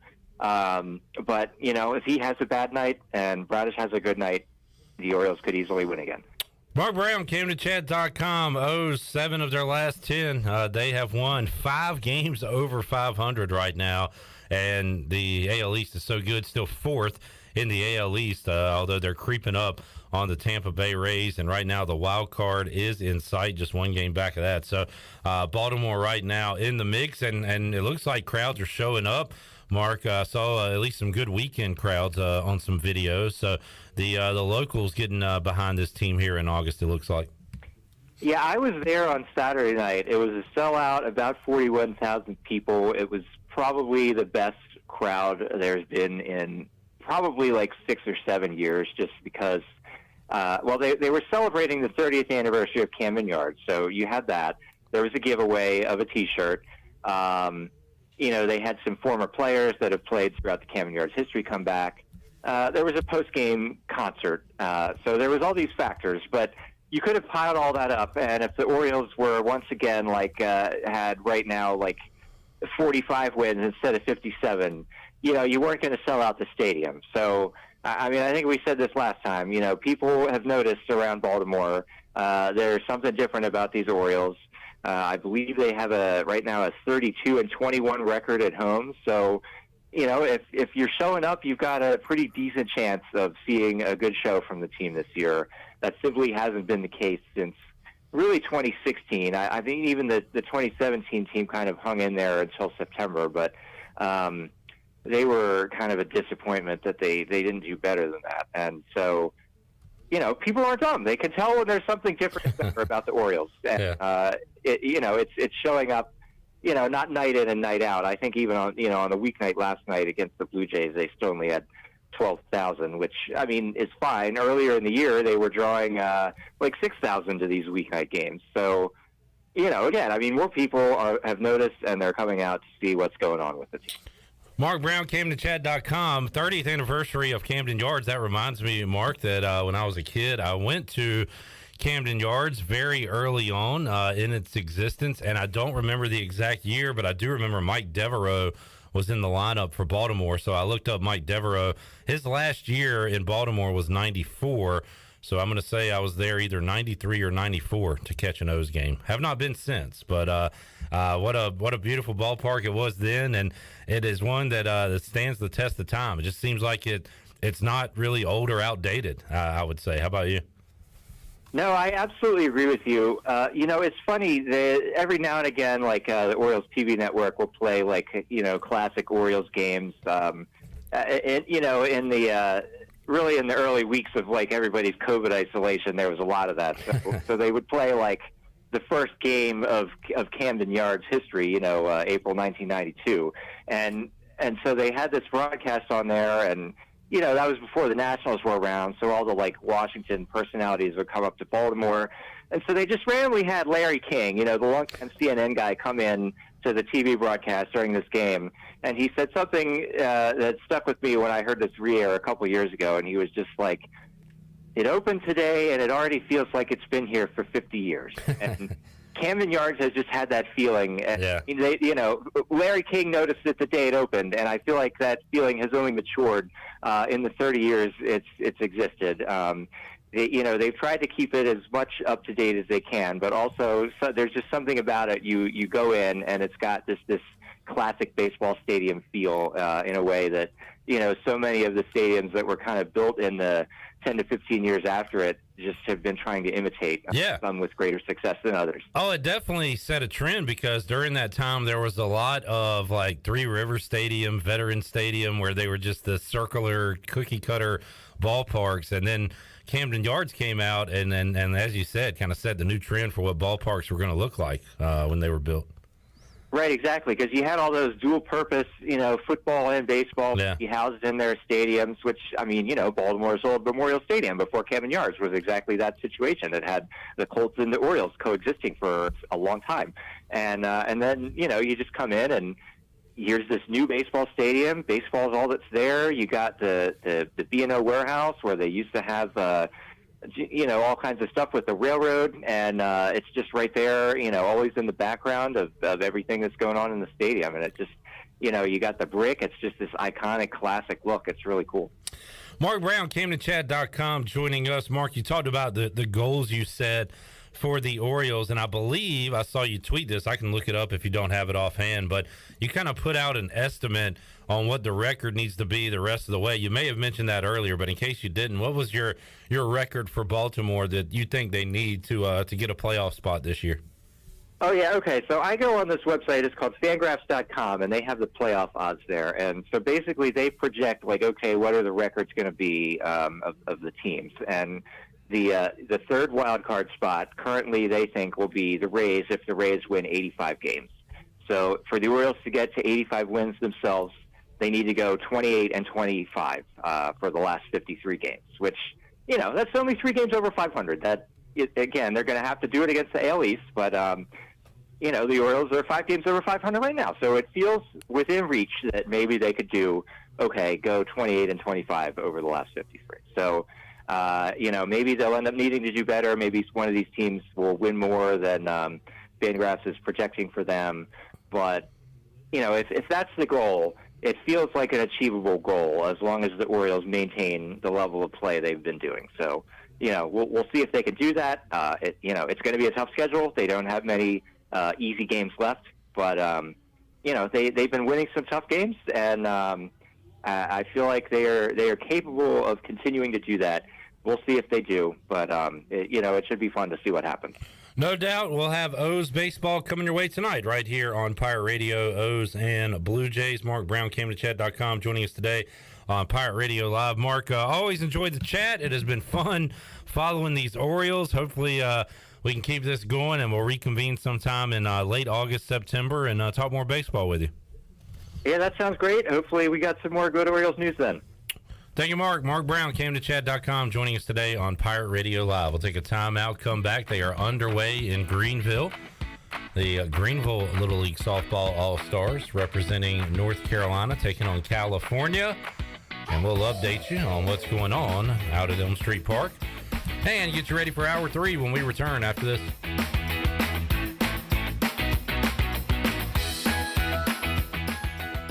Pirate fans, the 2022 football season is going to be one for the record books. East Carolina is coming off a 7-win bowl season, and 2022 is shaping up to be even better. The Pirates need you to pack Dowdy-Ficklen Stadium this fall with a great home slate that includes in-state rival North Carolina State. The American Conference schedule features home games against UCF, Memphis, Houston, and Navy. Season tickets are on sale for as low as $125. Get your tickets today by visiting ECUPirates.com.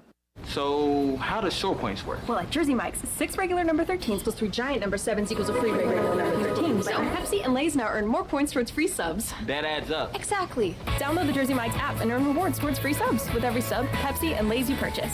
So how does short points work? Well, at Jersey Mike's, 6 regular number 13s plus 3 giant number 7s equals a free regular number 13. So Pepsi and Lay's now earn more points towards free subs. That adds up. Exactly. Download the Jersey Mike's app and earn rewards towards free subs with every sub, Pepsi, and Lay's you purchase.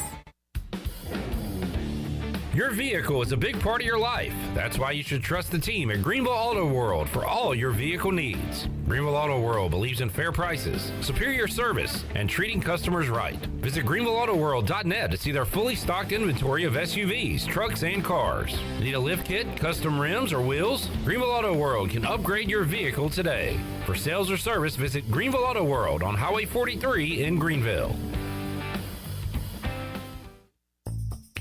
The Rick House is Eastern North Carolina's premier American-style restaurant and bourbon bar. Join us at the Rick House for mouth-watering steaks and made-from-scratch pastas. Check out the 16-ounce cowboy steak or the seafood delight pasta. Join us for our legendary brunch on Sundays from 10 to 2. The Rick House can feed your larger crowds with off-site catering and room for 125 in our adjacent banquet hall. The Rick House, American Provisions and Spirits, 710 Red Banks Road beside the bowling alley in Greenville.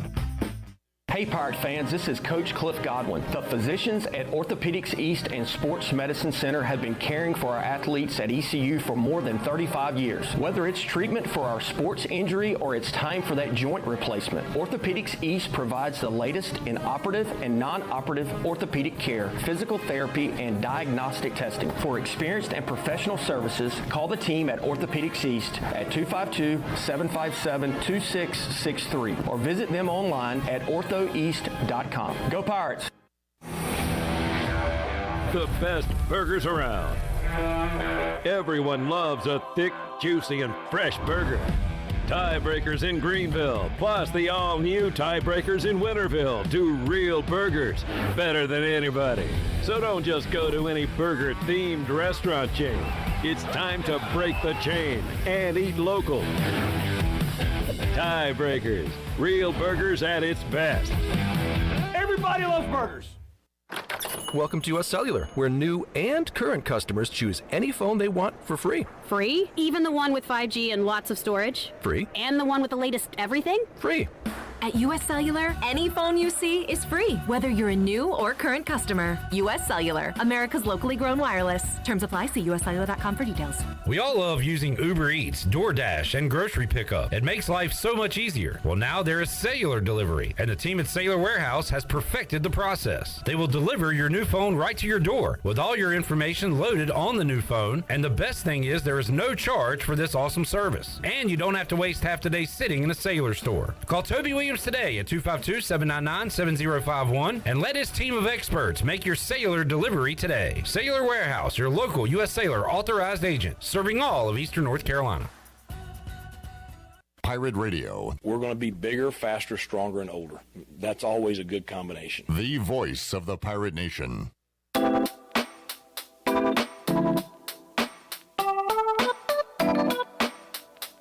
You're listening to Hour 2 of Pirate Radio Live. This hour of PRL is brought to you by First Bank. Together with our customers, we're creating a world where individuals and communities thrive. Visit the First Bank location on Arlington Boulevard in Greenville for all your personal and business banking needs. Now, back to the show. Welcome back. And for the latest breaking news, interesting stories, and awesome contests that can make you a winner, be sure to follow Pirate Radio on our social media. You can follow us on Facebook, Twitter, and Instagram at PR927FM. Join the over 58,000 followers today. Now let's head back into PRL. Here's Clip. All right, wrapping up hour number 2. Excited for hour number 3 because we're going to welcome in Brian Meador to the program, who joins us right now inside the Pirate Radio studios. Meador, great to see you as always. Great to see you guys. The Chan Man is here, Shirley Rhodes, CJ Schaefer here on a Tuesday. Filling in, and stature-wise, size-wise, you're pretty similar to Bryce Williams, who usually joins us here on Tuesdays. Hold on. I'm going to get this up a little higher. Bryce will be back with us next Tuesday. Big fan of Bryce. He's the man. Yeah. But maybe we can play some games with Meador. I'm in. We usually play the 5-second game with Bryce. We could do that. We can play a game or two. Fun. Yeah, sure. We'll talk a little Cowboys with Meador. I'm focused today, buddy. Yep. I got my C4, whatever this is. I said, well, you got to have enough energy, but then you pointed to the focus thing. You're supposed to counteract the hyper part. I don't know, man. You see me when I roll in here. Usually it's on nothing, but just, love of life. Love of life, just pure fumes. Yeah. And but great to have Meador here. We'll talk to him about a number of topics, including Pirate football. What exactly were the players fed last night? We'll find out. I'm joking. I don't know. Maybe you have some. I do know. We'll see what Brian Meador wants to tell us. I'll tell you in a minute. You want to know now? I'll tell you now. You want let's tease that because we got to take another break. I will mention that right now, North Carolina, which is our Pitt County girls softball team, which is in the Softball World Series, knotted up at 0, no score in the game between North Carolina and California. They're playing in the bottom of the first inning. Look at the crowd there. It's fantastic. Wow, that is a great shot behind right field. Ton of people. And this is a free event. It's just a matter of, can you get there? Can you find a place to park to actually get there? Because there are a lot of folks there.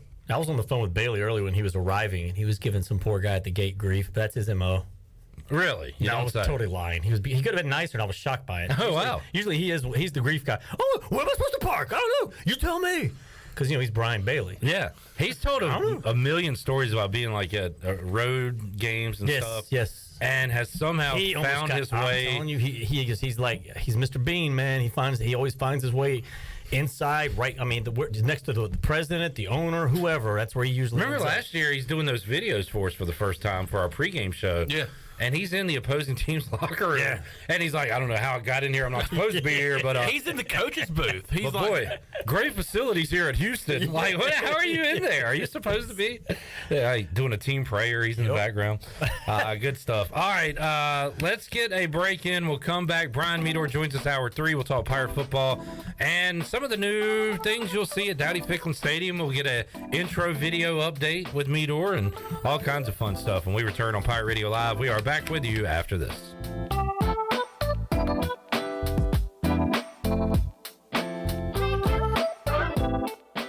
In studio with Jeff Stein from Brown & Wood. What's new, Jeff? Everybody's thinking we're having some inventory issues in the car business, which some of it's true. For used vehicles, Brown & Wood has a lifetime powertrain on every vehicle you buy from us, new or used. So even when you buy a used vehicle from Brown & Wood, you have lifetime powertrain. We cover the engine, transmission for as long as you own the car. Brown & Wood, your #1 dealership in Greenville and the home of the lifetime powertrain warranty.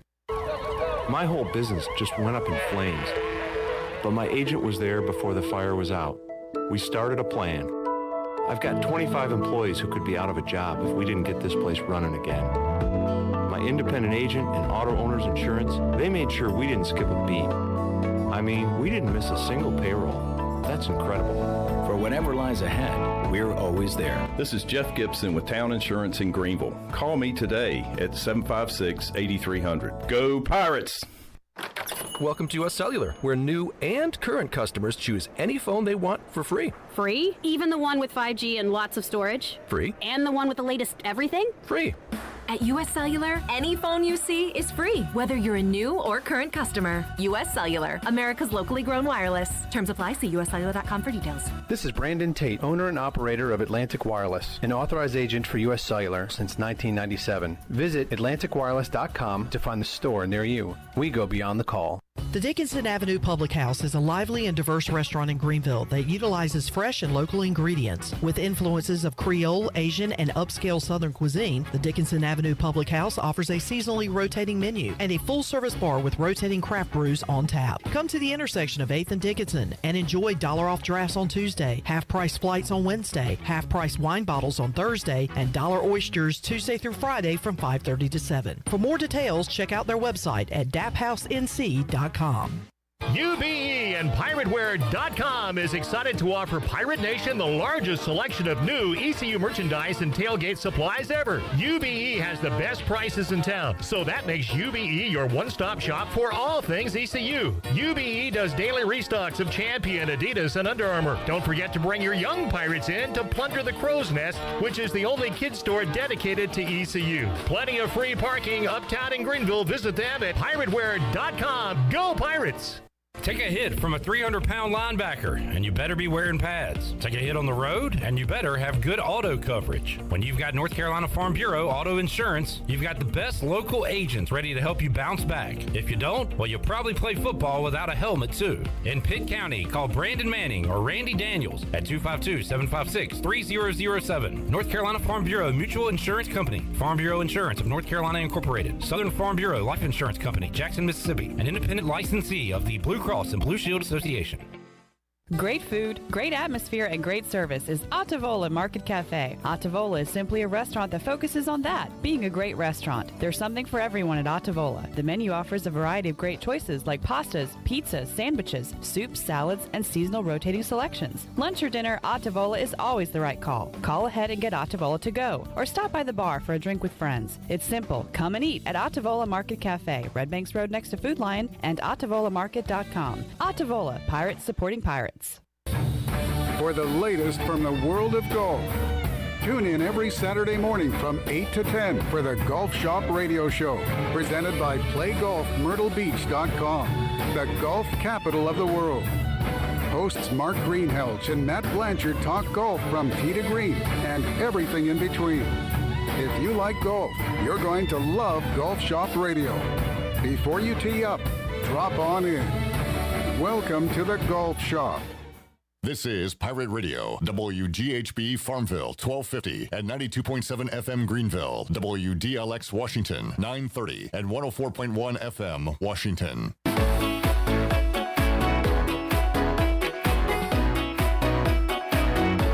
You're listening to Hour 3 of Pirate Radio Live. This hour of PRL is brought to you by Bud Light, reminding pirate fans to stay in the game and drink responsibly. Bud Light, the official beer of the ECU Pirates, and proudly distributed by Carolina Eagle Distributing since 1989. Now, back to the show. Welcome back. At Angel Oak, they continue to make customer service a number one priority. A local mortgage advisor is the key to your transaction success. The combination of their local team's experience and Angel Oak's wide offerings of products from standard, conventional, government, and portfolio loans has something for every financial situation.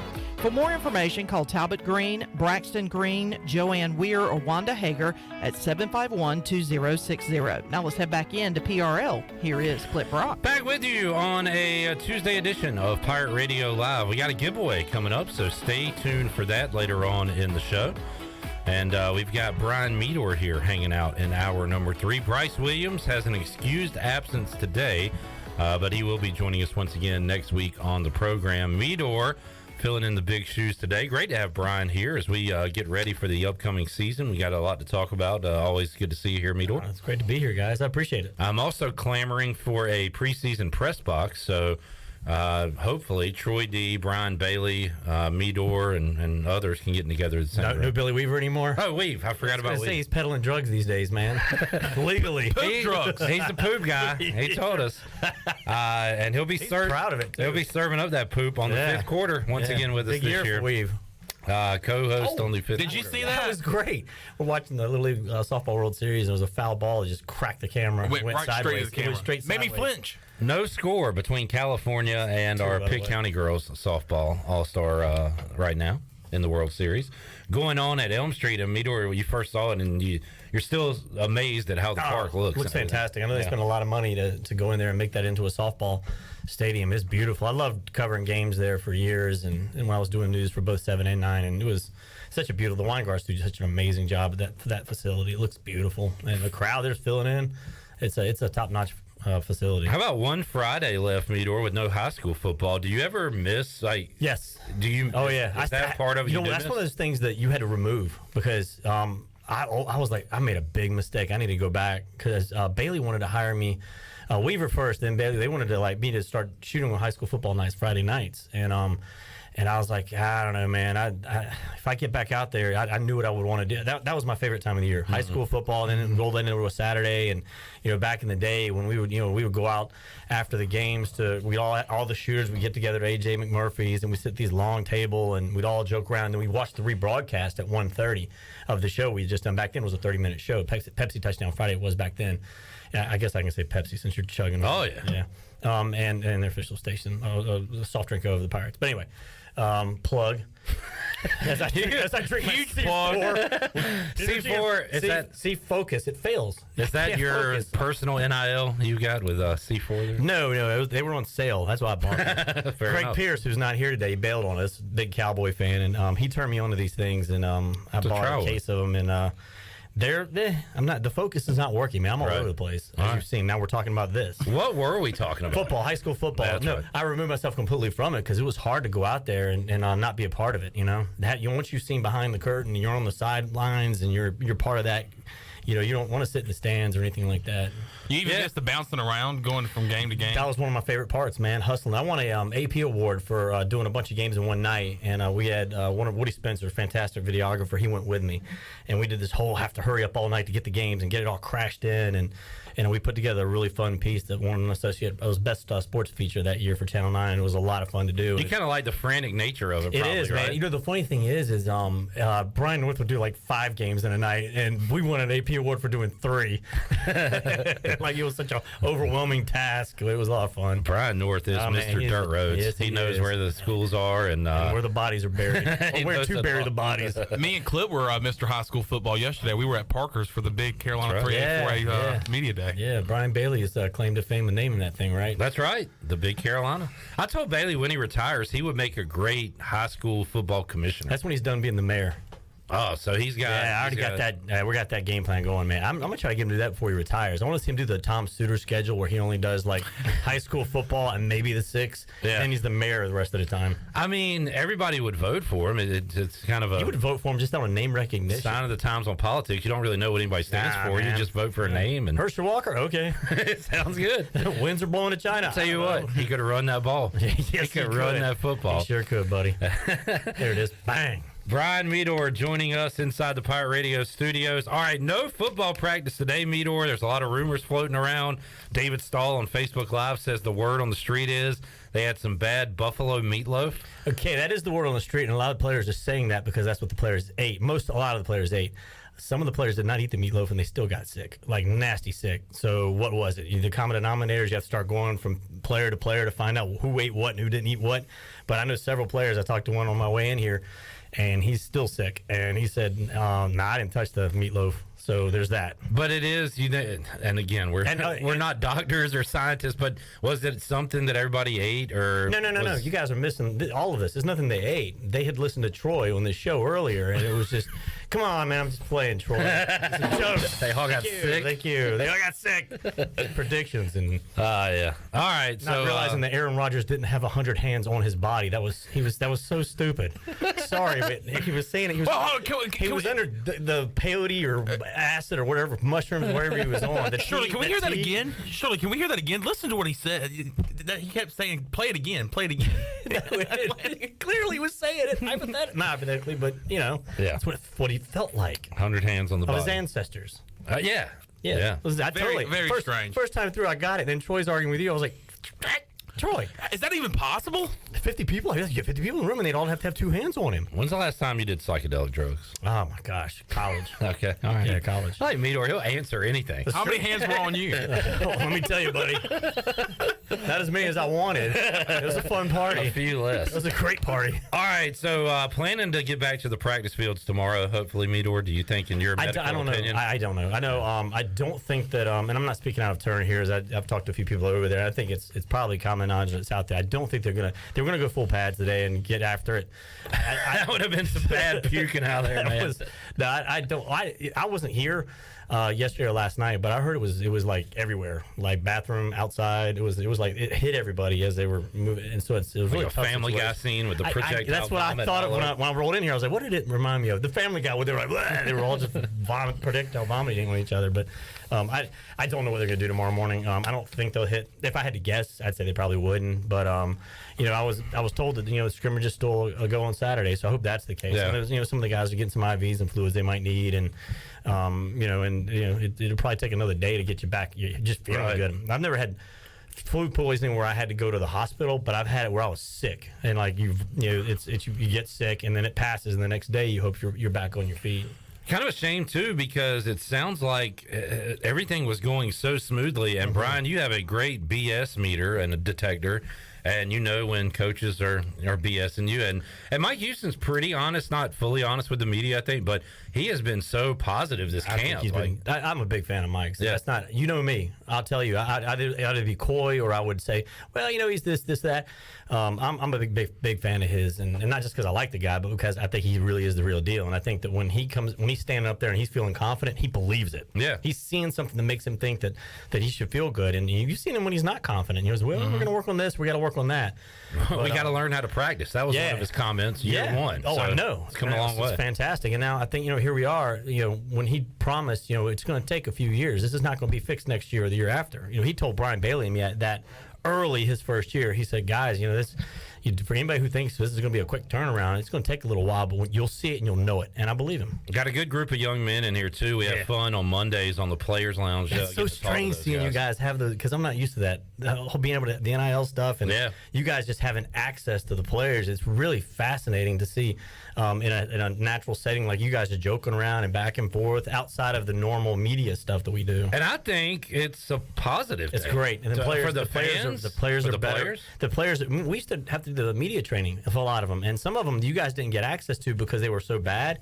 Now you don't have any control over it. You guys get them, and they're much better. Sitting here talking with you, and they feel good. They start, you know, the one thing that I think that we were worried about early on was, and you guys are not a threat because you guys are. This media is very unique in that we want to see. When I was in media, now you guys want to see East Carolina do well. We're not trying to start a drama issue at all. Yeah. Zero. Whereas if there were competition and this and that, it might be a little bit different. Like over in Raleigh, they don't have the love affair that the media has with the team here. Yeah. And so you guys are friendly fire most of the time, and you know it takes something really scandalous to really even get on the bad side.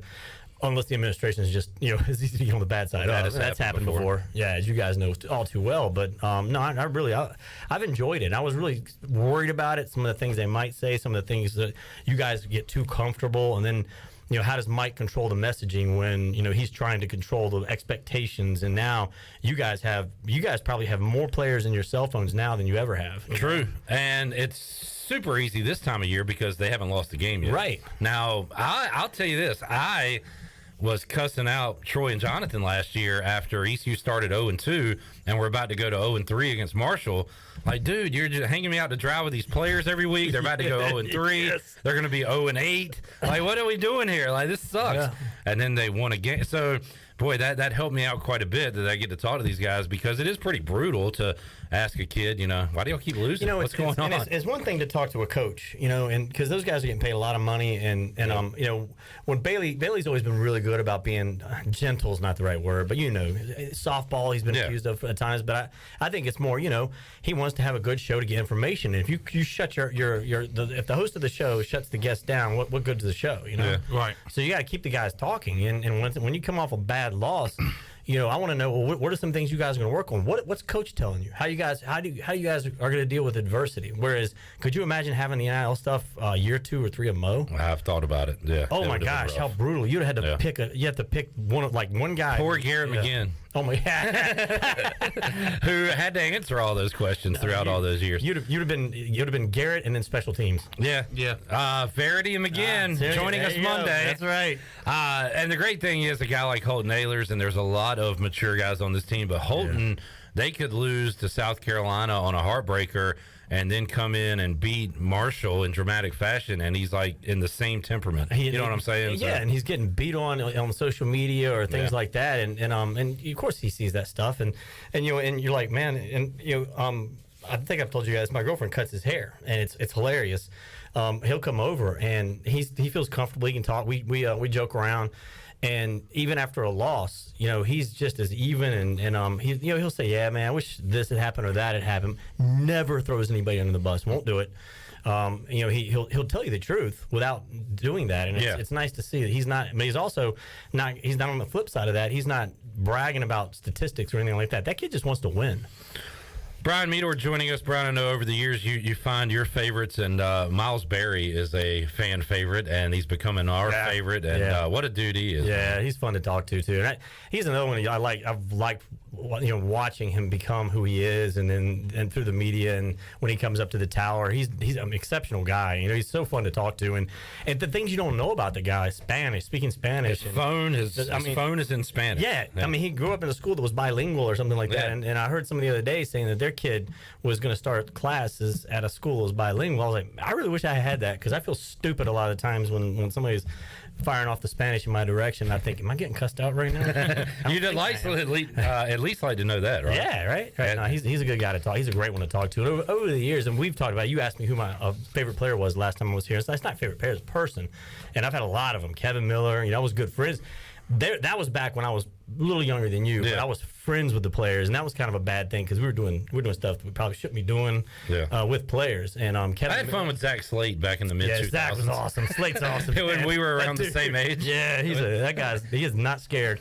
But Kevin Miller was probably my best friend from those teams back then, and there were really good teams under Logan back then. And then, I still stay in touch with a lot of the guys. You had a great relationship with Davon Grayson, I remember. Oh, yeah, when he was here. Great. Yeah, I still keep in touch with Davon. How's he doing? What's he doing? He's doing well.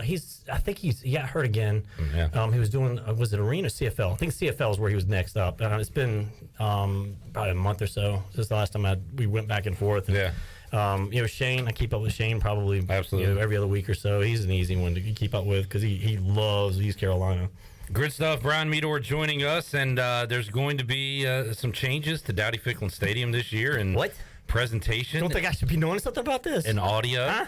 I hope so. I hope you know something about it. No. What is Greg Pierce was supposed to answer those questions today. He's not here. You know what he told me? Empty chair. He told me to tell you it had been an easy show. Cal was going to undefeated and win the Super Bowl. Yeah, right. You heard it here first. Classic Pierce. Yep. What are the plans for what's going to be happening in the stadium this year, Meador, as far as upgrades? Oh, the ribbon board is going to be, all the ribbon boards have been replaced. They're going to look really amazing. It was due. The scoreboard itself, the video board is going to be replaced. I was being replaced. If you've been out there and seen it. New audio system had to be put in. The speakers are going to be fantastic. It's going to really help the game day environment, and fans are going to love it. And then the big long ribbon board that's going to be on the site. I guess where we had the first team All-American honorees up there. Yeah. Which I really understood that dynamic, because how do you not have Jeff Blake on your whatever you want to call it? That was another thing. I did not like that was that's a black and white thing. So you either are an All-American, first team All-American, or you're not. It can't be left up to subjectivity. I'm like, well, how do you not have Jeff Blake? Is probably voted from all generations. He's probably the greatest Pirate as far as what people remember. You know, fair. I think that's a fair. He would be up there on the list anyway. To not have that guy's name up there is just dumb to me. But. I don't know. Maybe that'll change in the future. Focus. Get back to what was the question? I was on it. No, the ribbon. But on the other side, we'll put the names over there. We'll get it right. Anyway, I have no idea if there are any talks about that. I hope so. But Curtis Thiemann, Port City Film, is going to do the intro video again. I'm so happy about that. Has that been shot? No, he's coming. I think Sunday after next to shoot a lot of the players' stuff. Oh wow. Yeah. And he's going to do a behind the scenes video that's going to be really good. And I hope we'll put that in the coaches show for sure. But I'd love to be able to put it. Some of the stuff that it's fascinating to go back and look how he shot it, because I followed him around and got a lot of the video of him doing it, and like the stuff with the Pirate Steve walking out of the ocean. Yeah, the nighttime shots, broad daylight. We shot that in the middle of the day, because you need to be able to see the stuff, and then in editing they made it look dark, and it was fascinating. The whole process in the studio, watching Curtis work. He's very, very meticulous. He is in charge, and he's a fun guy. I know you guys have talked to him many times. Big fan of that guy. I'm glad he's back on for another year. I heard, and look, you know more than I do, but it's going to be an awesome video. Once again, you're going to have Steve the Pirate coming out. Then all of a sudden, he gets to the kind of the edge of the shore, and everybody breaks out in and the crowd goes crazy. Here's the best part: we're bringing back Shane to do it. Man, that was so hard after shoot. It was so bad. But the first 40 seconds Meador were had actually pretty good. That fake. This is great smile for. No, I didn't. No, you never even put it on. I apologize to Shane every day. In fact, I'm gonna text him in a minute and apologize. Sorry again. It still exists out there on YouTube. What a sport, though. Shane was great. All of them were, man. All those guys. Tay Cooper was the sport about. He was the one who sold it. He was telling all the guys, "Come on, guys, get into it." He's getting his hair going, and he was having fun with it. And he was the only one, because we were all like, yeah. You know, I didn't want to do it. None of us wanted to do it. And that may have contributed to being a bad video. But we had some fans when we went to the bowl game. They were doing it in the stands because they played the video in the bowl game down at St. Pete. They played it, and the student section of the fans, they were all singing. Might as well at that point. Stop it! No, no, revolt. It's not good. No. Everybody stand up, turn their back to it, and cross your arms. Start ripping the bleachers out. That was way more fun. All right, let's take a break. We'll come back. We got more with Brian Meador. We got to open up our anger management rage room. We'll also make you a winner coming up at the end of next segment. California is taking a 2-0 lead over our Pitt County girls softball team in the Little League Softball World Series. They're playing in the second inning. We got more to go on Pirate Radio Live after this.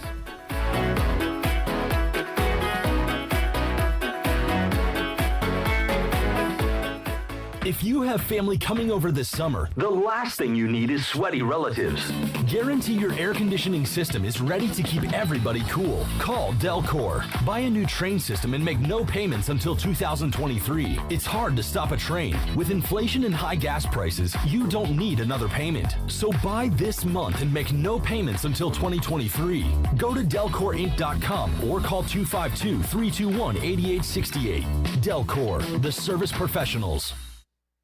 That perfect tractor package you've been eyeing at Quality Equipment just got a little more perfect. Haul your next 1, 3, or 5 Series John Deere tractor off the lot on your brand new trailer. Visit our site at QualityEquip.com to add it to your package. Start with Quality Equipment to get any task done right. We've got the full line of John Deere equipment priced right with low monthly payments and special financing. Plus, we service everything we sell. Visit QualityEquip.com to see our latest offers.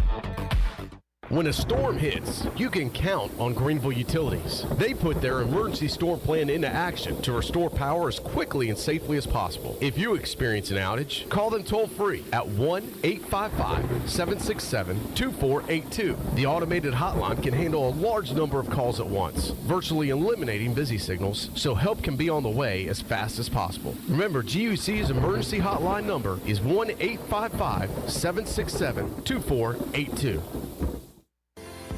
Do you have an old injury or just some pain that keeps holding you back? It's time for you to get better. With Kinetic Physical Therapy and Wellness, we can help you get your life back. Whether you need to get back to a sport, back in the gym, or just back to enjoying life, our team of specialists use a one-on-one, hands-on approach in our state-of-the-art facility to get you back moving again. Don't settle for where you are. Don't stay in pain. Visit kptonline.com today to see how Kinetic Physical Therapy and Wellness can help you live well, move more, and hurt less. North Carolina State Parks is proud to announce that they have partnered with the Hometown Strong program. Our visitor centers are now equipped with public Wi-Fi to help kids with school. Remote learning has become a critical public health measure in maintaining social distance and continuing to educate our young people. Take advantage of Wi-Fi and a hike at Goose Creek State Park or a day trip to the beach and access remote learning at Fort Macon State Park. For more information, visit hometownstrong.nc.gov. I'm Michael Vaughn with East Coast Grading and Utilities. Many of you know my dad, David Vaughn, and his work in putting in subdivisions all over Pirate Nation. But East Coast Grading and Utilities is not just for those type of big jobs. We're here for the homeowners. Whether it's concrete, driveways, hauling rock, or sand, whatever you need, East Coast Grading and Utilities can get the job done. Call us at 252-531-7494 or check us out on Facebook at East Coast Grading and Utilities. This isn't your regular cola, so this isn't your regular cola ad. No beach parties or family barbecues here, just Nitro Pepsi, the first cola ever infused with nitrogen. So forget everything you thought you knew about soda, because that nitrogen gives us a whole new experience. Think an infusion of smaller bubbles for a cola that's got a lighter, smoother texture. And don't get me started on the pour. You don't pour this like any other cola. We're talking turn the can completely upside down and watch as those bubbles cascade into the glass to create a frothy, luxurious foam topping. Can your cola do that? I didn't think so. Unless you've got your own Nitro Pepsi, in which case cheers to your great taste. Because you already know that the only thing better than the pour is the unapologetic cola taste. What else is there to say? From the creamy foam to the smooth texture to its unbelievably delicious flavor, this is cola like you've never had it before. Time to bring your taste buds to the next frontier. Nitro Pepsi. Smooth, creamy, delicious. This is Touchdown Tony Collins, and you're listening to Pirate Radio, the voice of the Pirate Nation.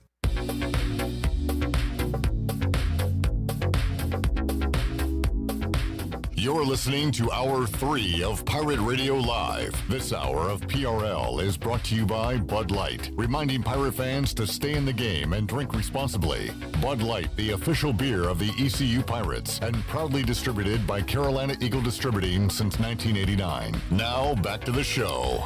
Welcome back. Quality Equipment is your full-service John Deere dealer with 28 locations to serve you. Quality Equipment is open in Winterville next to Sam's Club, or visit qualityequip.com to find the location near you. Now let's head back in to PRL. Here is Clip Brock. All right, back with you, Pirate Radio Live. Looking forward to the start of another football season. And Meador didn't really ask about record numbers-wise, but thoughts on the team this year?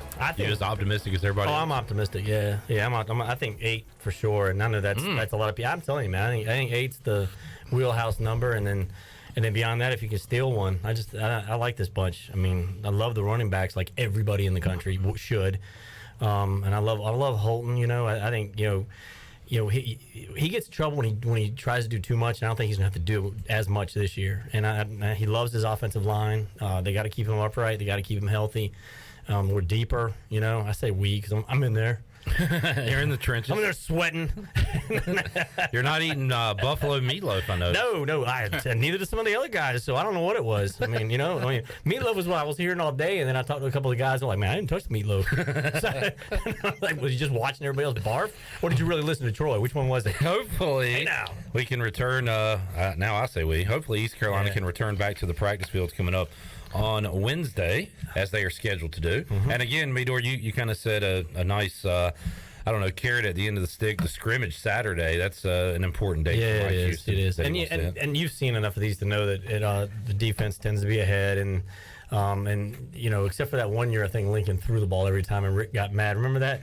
He was chucking the ball. I was going to say, Jeremy Lewis sat here in this chair and was like, I love the first week of camp because we know what the offense is going to do. Yeah. They haven't had time to put in too much, so we know the plays we're going to kill them, dude. Yeah. That sucks if you're on offense, but I don't know. Yeah, but I like the confidence. Yeah. No, but I remember Rick Smith, saying we got an offensive coordinator slinging the ball all over, and I was like, yeah. Coach, you remember that? What'd you tell Lincoln? Oh yeah. What'd you tell Lincoln? Well, I don't know if I could say it on the air. He would have said it on the air. Are you kidding me? Oh, man. An all-timer. That's good stuff. Yeah, he is. I love that guy. We'll hear from Coach Smith this football Please do. season. Here from Touchdown Tony Collins. I think he's going to make his return to Pirate Radio next Thursday. Talk some Pats football, some ECU football. How about your Cowboys, Meador? How you feeling? You can't say 8-8. You're got right. a 17-game schedule. It's 9-8 going into week 17. If I'm confident, it's not. Well, it could be 8-1. True. Yeah, see? True. Little curveball you didn't see coming. I did not. Yeah, you buckled your knees on that one, didn't you? So, I mean, look, man, I think they're going to be a step back. They're not going to go 12-5, I don't believe. I know those first couple of games are going to be hard. Open up Tampa Bay. on a Sunday night. Yeah. And then for the second straight year in a row, because last year it was on a Thursday night, right? That's right. And then the Bengals to follow. I mean, you're going to be tested. And I don't put the Bengals in the elite. I put them in that second tier where I think Dallas is. So I don't think that it's going to be a tough game, but I don't think they were up there in the top 4 or 5 of the league. In my opinion, they went to the Super Bowl last year. The Rams are up there, obviously the Packers and Bucks and the Bills. I mean, man. Oh, yeah. The AFC looks stacked on paper compared to the NFC. But to answer your question, I think the Cowboys are going to take a little bit of a step back. I don't say they can't. They didn't get better in the offseason, and they've had injuries that have taken away some pieces they thought they were going to have early on. So, But who's the threat to knock them off? Is it the Eagles? I think everybody. The consensus in the division, it's the Eagles. Outside of the division, it's everybody in the NFC. So no, I think the Eagles are the most likely. I think they surprised some people last year with how they finished, and then, Carson Wentz. Say it. Carson Wentz, baby. What does Bailey call them? The Commodores? The Commodores. Lionel Richie. Who the Commodores? He does that just when you're talking. I like it's the Commanders, right? He's like, no, it's Lionel Richie and the Commodores. So I think it's so funny. He's got his thing. Yeah. I still call them the Skins. I know I shouldn't, but I do. 2 years ago, which the Cowboys were ravished and Dak was out, the Washington beat the hell out of Dallas. Yeah. Last year it flipped, and it was not fun. So hoping we can get one at least this year. I was surprised that defense of yours just muffled under, I mean, even when Chase Young was healthy last year, it wasn't the same. Yeah, and that Dallas is, they have some pieces, but I mean, you look at Diggs, man. Yeah, he ties over some walls with 11 picks, and everybody's excited about how he's playing. But he gave up more yards than any defensive back in the league. Yeah, I mean that's what's the trade-off there? Hey, he had a nice pick, and it was really athletic, but he got beat the rest of the game like a dog. I'm just I'm glad we're talking about it, man. I'm excited. Too, I saw a video of him getting torched by CeeDee Lamb the other day in practice. I'm sure it happened. CeeDee Lamb's torching. On one note, CeeDee Lamb's going to torch a lot of people. Yeah. On another, Diggs does tend to get torched. Do we have a quarterback, we being Washington, good enough to exploit Hey, man, you burned a third-round draft pick. You better have one, and maybe a third next year, right? I know you're not a big Dak fan, but look, I want to be a Dak fan. I want him to be great. They paid him like he's great.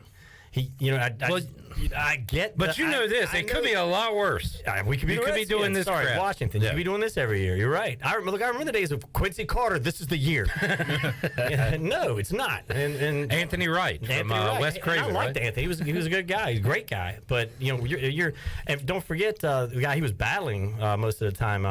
Washington State. Help me. Bledsoe? No. It was the other guy from Washington State. The one that went to jail and Ryan Leaf. No, San Diego came to the Chargers. Where did he go to college? No, it was little school, right? I can't remember. I'm out of Washington State quarterbacks. I don't know. It was Ryan Leaf is who I'm talking about because he came to the Chargers. He was a top pick and all that. Ryan Leaf, I can't remember where he went to school. But Washington State. Well, there you go then. It was him. Okay. So I thought you were questioning me as whether or not Leaf went to Washington State. No. Ryan Leaf was with Dallas? Yes. I don't remember that. He came to West Craven High School with Anthony Wright when they were both quarterbacks. Oh, wow. He came. They were battling for the job, whatever. He had a charity basketball game, and Leaf came. Cool. And this one, Leaf was still athletic, dude. He was dunking, and he was actually very nice. He was likable, and then he got in a little bit of trouble, and now he's turned his life. He's a coach now, I believe. I want to go back to the Wright, Leaf, Drew Henson era of Cowboys football, where post-Aikman, where you didn't have a guy. Yeah. I want to get back to those days. Well, Carter had 3 straight years of opening up as the opening day starter. We didn't finish that. That is nuts. And it was Jesse Holley who Bailey was talking about earlier. I think you remember him from North Carolina. I receiver. 4th and Long. The Miami. That was the show. I think it was down in Dallas. It was in the Cotton Bowl. It was Michael Irvin's show, and it was called 4th and Long, and he won it. And then he got was a futures contract. So he goes to Dallas, and he had a 77-yard touchdown punt return for touchdown in a preseason game, and everybody fell in love with him. He made the practice squad. He got cut, but he made the practice squad. Next year, he kills it again in preseason. And then if you remember, he had like this long play down on the 1-yard line against the 49ers to beat them at the end of the game. And so he made the next 2 years, I think it was 2011, 2012, he played for the Cowboys. I think that's because he was the darling of training camp. He won a championship as a North Carolina basketball player. He was. When he was. That's right. In he sure did. North Carolina. It's a good memory. I do remember that. All right. You want to open up the Rage Room? Let's do it. Shirley Rhodes, let's open up the Rage Room. We got a great guest to do it with. We'll see if Meador's got anything he wants to complain about. Okay. On this Tuesday, it's the Anger Management Rage Room, and it's right here, right down the road, Chan Man. People can go destroy objects, get that anger out in a legal, safe way. You can also donate to it. I talked to Susan Deans, our Panthers fan. Yep. She donated, I believe, an old television to the Rage Room, and now people can go destroy that. Televisions, washer dryers. We gotta open up Dowdy Ficklen Stadium and throw them off the upper deck. How awful! There you go. That would be cool, man. But yeah, you can donate. It's on Clark Street here in downtown Greenville, right behind Pitt Street Brewery. So go check them out. And I've been in there and talked to Lorena, and she says that people have gone there for kids' birthday parties, for anniversaries, for or just divorce parties. Divorce parties. So whatever the occasion may be, go and check them out. Clark Street. Pregnancy positive test parties. If it's a guy like me, no. Time to rage. Anger, mgmtnc.com. That is the website. Check it out, and you can go and destroy things. Who wants to start today? I got a small, really small fantasy football rage because it's fantasy season, drafts coming up, and it's not life or death. I realize that, but there is money on the line. You have all off season to do research. You have a phone in your hand. The guy who asked for a draft guide, asked for help, needs help. We're all putting in money. We're all doing our own thing. If you don't come prepared, go old school. Bring a magazine. But again, you have a phone. Google fantasy football rankings. Don't ask your partner who to take, who's the best available tight end. That is on you. That is not on us. And then I feel like an a-hole if I don't help. They put me in that position. Don't put me in that position. I won't put you in that position. Do your own research. Have your own utensils. Have your own magazine, phone, whatever. Don't ask for help. It pisses me off. Don't put me in that position this year. I'll go through some of the ones I've had in the past. I want to see if Meador agrees with me. One of them being people, and I don't know if you do this, people cutting grass into the road. No, I rode motorcycles, man. It's the office work. It's terrible. It's dangerous. We literally had somebody that day that I raged about that talk about motorcycle. Yeah, you just take your hand, you let off the throttle, and you just kind of ski through it when you see it. It's terrible. I hate it. We've raged about people on their phone, on the speakerphone in public in the grocery store. Yeah, what are you doing? Throwback rages? What are you? I don't have a rage today, so I'm so just. You're doing best of. I'm doing the best of rages. Okay. Here's the best one. I saw this. I stole this from, I think it was a video I saw somewhere on social media, and the guy said, if you work at a sports bar, it is required that you have to know what you're doing. If you go to a sports bar and if they don't have sports on the television, shame on them. All right. But then you go and you ask on this one real fast. Like if you go and say, hey, can you turn it to the Alabama LSU game? They go, oh, what channel is it on? Or they go to do it and they're like, I don't find it. It's on. They're hovering over ESPN. Go to CBS. You should know this. This is a 3:30 on a Saturday. Alabama LSU. Know what you're doing when you work in a sports bar. What do you think? Your thoughts, Meador? Spot on, my man. Do you guys have any trade or sponsorship deals with Mellow Mushroom by chance? No, we don't. Good, because over there, these idiots. So it is the NBA championship. Oh boy, it is on. The NBA championship's on. We might want a future deal with them. Well, that ain't gonna happen after this. So I roll. No, they're under new management, so it could. Ellerbe, this is Meador. So I roll in. This is not me. I roll into this local bar pizza place that shall be named again, and bartender's up there. And my buddy and me, I was like, hey man, I'm really enjoying whatever this is that's like darts, and then on this TV over here, it's soccer from 3 years ago, and it's not even in English. I'm feeling the vibe on this side of the bar, but I just walked around your entire bar. I wish there's nobody there. It's empty. And I'm right here. Here's your NBA. It should be here, and on the other side, you should have it front and center. Yeah. There was nothing else going on that night, right? Nothing. So I just said to the guy, hey, man, and he's not one of the regular bartenders I usually deal with, because usually they're great. The ones that were fantastic. Loved them. They, DirecTV's what they had to change the channel. This guy says, I'm not allowed to change the channels. I think it's a corporate thing. You were so full of it, dude. Are you kidding? I was like, yeah, man. Well, that's why this place is empty. Okay, you gotta know your audience here, man. We're not asking this. This is not necessarily a sports bar, but you have sports playing on your televisions. Know what you're doing and be knowledgeable about it. Don't give me some BS. Whatever. By the way, so Meador, he would have to contact 400 West Peachtree Street in Atlanta, Georgia, and talk to the head to get that TV channel. You know where the original, the Dukes of Hazzard, the old one from outside of Atlanta, is in an episode of, it's kind of funny, it's Mellow Mushroom in the background. It's funny. Bo and Duke sitting on their cars, Mellow Mushroom in the way back there? Yeah, way back that's then. Yeah, interesting. yeah. Look it up. Look it up, yeah. All right. There you go. Shirley Rhodes. Don't cuss. No, I'm not going to do it. If Meador didn't cuss, you can't cuss. I haven't done mine yet. Yeah, he's still got to do his rage. On his. Oh, that wasn't even it? Oh, you weren't even done yet? Oh, please continue. Oh, God. Oh, I got it going. Okay, please. I'd love to hear it. The first time I got out of television, I made the mistake of getting into life insurance or some crap like that, right? So I get out of it, and it was during the summer. Man, I was just fed up with, I'm watching this Little League softball that's going on right now. And they were, back then it was like the Pitt County Softball League and a lot of that. All right, as a weekend guy, you bust your butt, it's hot. You got to cover all these tournaments, and you're bouncing around all these little tournaments. You're trying to get to as many as you can, so you would go from Greenville to Kinston to Washington, Tarboro, Jamesville. You're bouncing all over the place, New Bern.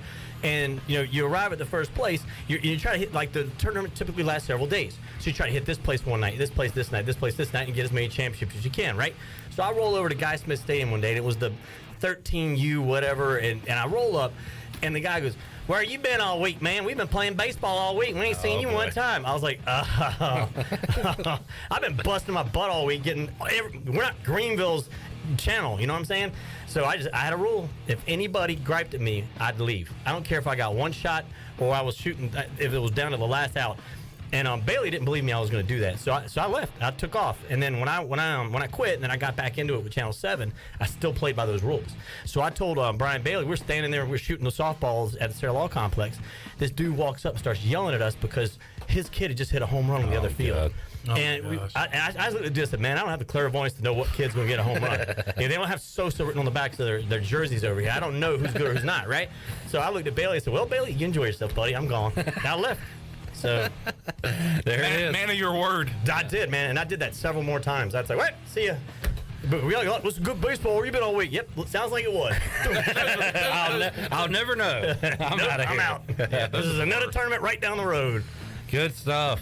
All right, Shirley, what do you got today? Well, this past Friday, of course, ESPN2 turned into the Ocho for about 24 hours, and I thoroughly enjoyed watching some of the sporting events that they had. And, of course, these are your unconventional sporting events. But it led me to get to thinking about the fact that, you know, ESPN has gotten so far away from, like, sporting events, period. It's all talking heads. Look, if the Ocho can go 24 hours and show you unconventional sports, mix in the unconventional sports with the regular sports that we watch on ESPN, and bring it back to a sports channel, because I'm really tired of hearing people talk. Just give me cricket. Bring me some rugby. You know, if you're going to call yourself a sports channel, then for God's sake, show some sports and shut up. She hates MTV too, doesn't she? Well, now I do. Yes. I was watching the Brady Woodson. I watched the beginning of that documentary, the Tuck Rule, and they were showing a clip where it was Mark Madden and the fullback for the Steelers. They used to be on ESPN. Merrill Hodge. Yeah, Merrill. Yeah. NFL Tonight, and because they showed the clip because Madden called. Brady said Steve Brady will start for Drew Bledsoe this week. Nobody knew who Tom Brady was, and but NFL Tonight, I was like, oh man, they used to have like actual shows, and they would talk about formations, and like now it's just people screaming at each other. Yeah. And that throwback from the early 2000s reminded me that it used to be a lot different than it is now. Well, I don't mind like pregame shows. Yeah. Like, you know, when you're watching football, you're going to have a 30-minute pregame show or news whatever. Shows, not opinion. Yes. CNN used to tell you the news now, or give you the news. Now they tell you their opinion on the news and how you should feel about it. It's all exactly. Now they all do it now, but back in the day, headline news every 30 minutes they'd reset and give you the news. They're making their own news by coming out with opinions and things like that. Exactly, and I would like to, you know, I mean, I was watching darts, and of course it's two, guys that sound like they're from Ireland, and they're probably about 3 or 4 pints in, and they're calling this darts game, and it is a crowd full. I mean, this room is jam-packed full of spectators, and they're losing their minds every time these darts are going through. And I'm like, this is entertainment. That I don't necessarily call it a sport, but some people do. But it was entertaining, and I liked to watch it. It had some sort of sports tie-in.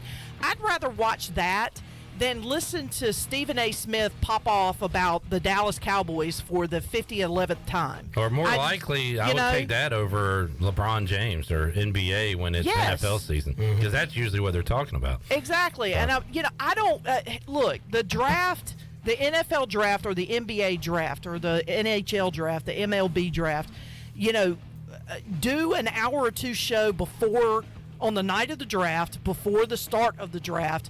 Don't stretch it out to 4 or 5 weeks. And that's just too much. Just give me give me sports. Shirley wants sports. I want sports. All right. Great rage. CJ. Not a rage because it doesn't make me mad, but I think it's stupid. When people post gender reveals on social media, and it's something that's incredibly risky, and it doesn't work. Like pitching and hitting. Oh, gosh. Like when you swing through it. I saw somebody today. They took the pitch. I saw that too. They took the pitch. Yeah, it was a ball. It was high and outside. But it was a girl. It's a girl. Yeah. It hits the floor and it just goes everywhere. I understand you want to do something unique, but If you can't make it work, don't do it. Just buy the damn cupcakes. There was like a couple of sumo wrestlers. I think Bailey showed it to me. One was in pink, one was in blue, and they wrestled until one of them won. And that was the. There you go. We're running out of fresh ideas, folks. What's the deal with airline food? There you go. I know. All right, let's get our last break in. We'll come back. More to go. You want to hang out 10 more minutes? Yeah, sure. All right, we got 10 more minutes with Meador when we return after these words. Something wrong there.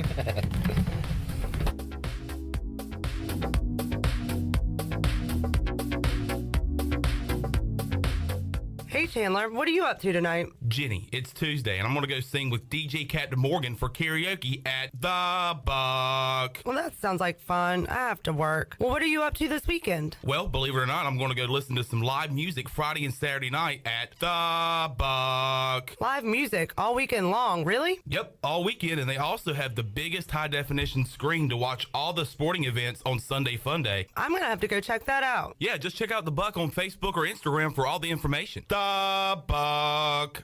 Last year, we found out that I had cancer. We were all super scared. Mom and Dad said they don't know what we would have done if Riley's Army hadn't been there for us. We invite you to join us on Saturday, August 27th at the Hilton Greenville for the Glow for Gold Gala, benefiting Riley's Army, presented by Grover Gaming. Tickets can be found at rileysarmy.com or by calling 252-481-4471. Riley's Army hopes that you never need them, but if you do, they'll be there for your family, just like they were for mine.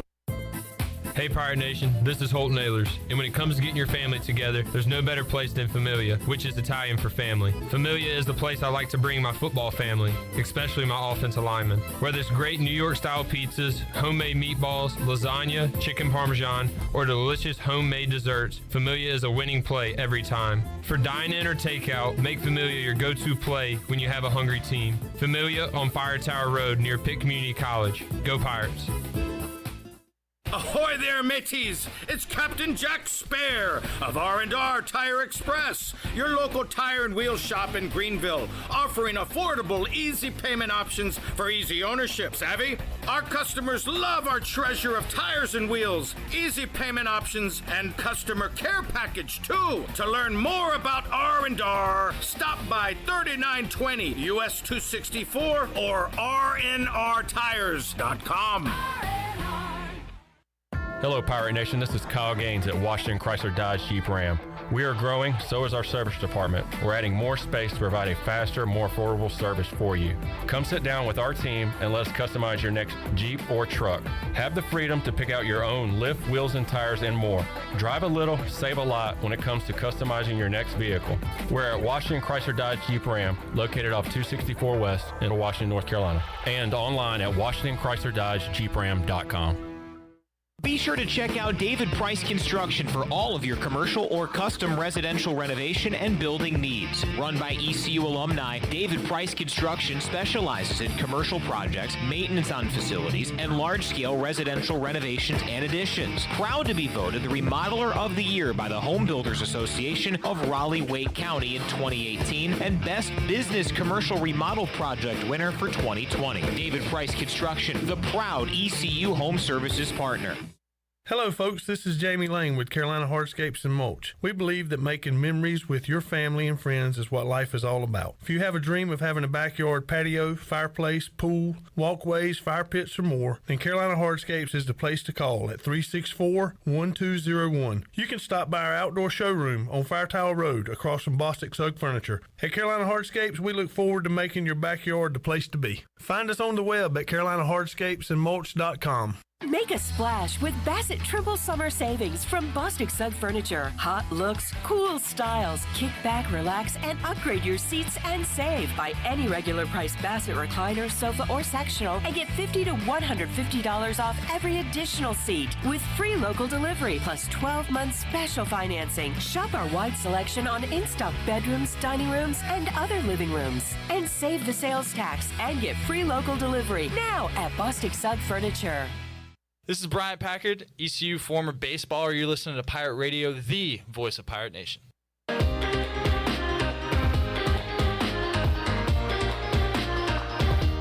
You're listening to Hour 3 of Pirate Radio Live. This hour of PRL is brought to you by Bud Light, reminding Pirate fans to stay in the game and drink responsibly. Bud Light, the official beer of the ECU Pirates, and proudly distributed by Carolina Eagle Distributing since 1989. Now, back to the show. Welcome back. Do you want to get rid of wrinkles? Tighten and lift your skin. Smooth your skin texture. Erase veins and brown spots and get rid of unwanted hair. Are you interested in Botox or filler? Contact the licensed professionals at Beauty Bar Medi-Spa on Red Banks Road in Greenville. Free consultations are available by calling 752-1406 or visiting beautybarmedispa.com. Enjoy your visit. Love your transformation. Now let's head back into PRL. Here's Clip. Back with you on Pirate Radio Live here on a Tuesday. Right now, California leading the Pitt County girls softball team, representing North Carolina 5-0 in the first day of the first game for them of the Softball World Series going on at Elm Street Park. And can Greenville get a run on the board? Yes! It is 5-1. Put it on the board. Yes. All right, the comeback is on.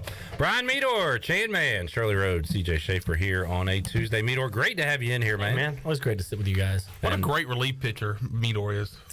Well, I mean, yeah. Go to the pen. I'm Mario out of Rivera, but I'll come in here and be like, I'm more like Rocker before he was racist.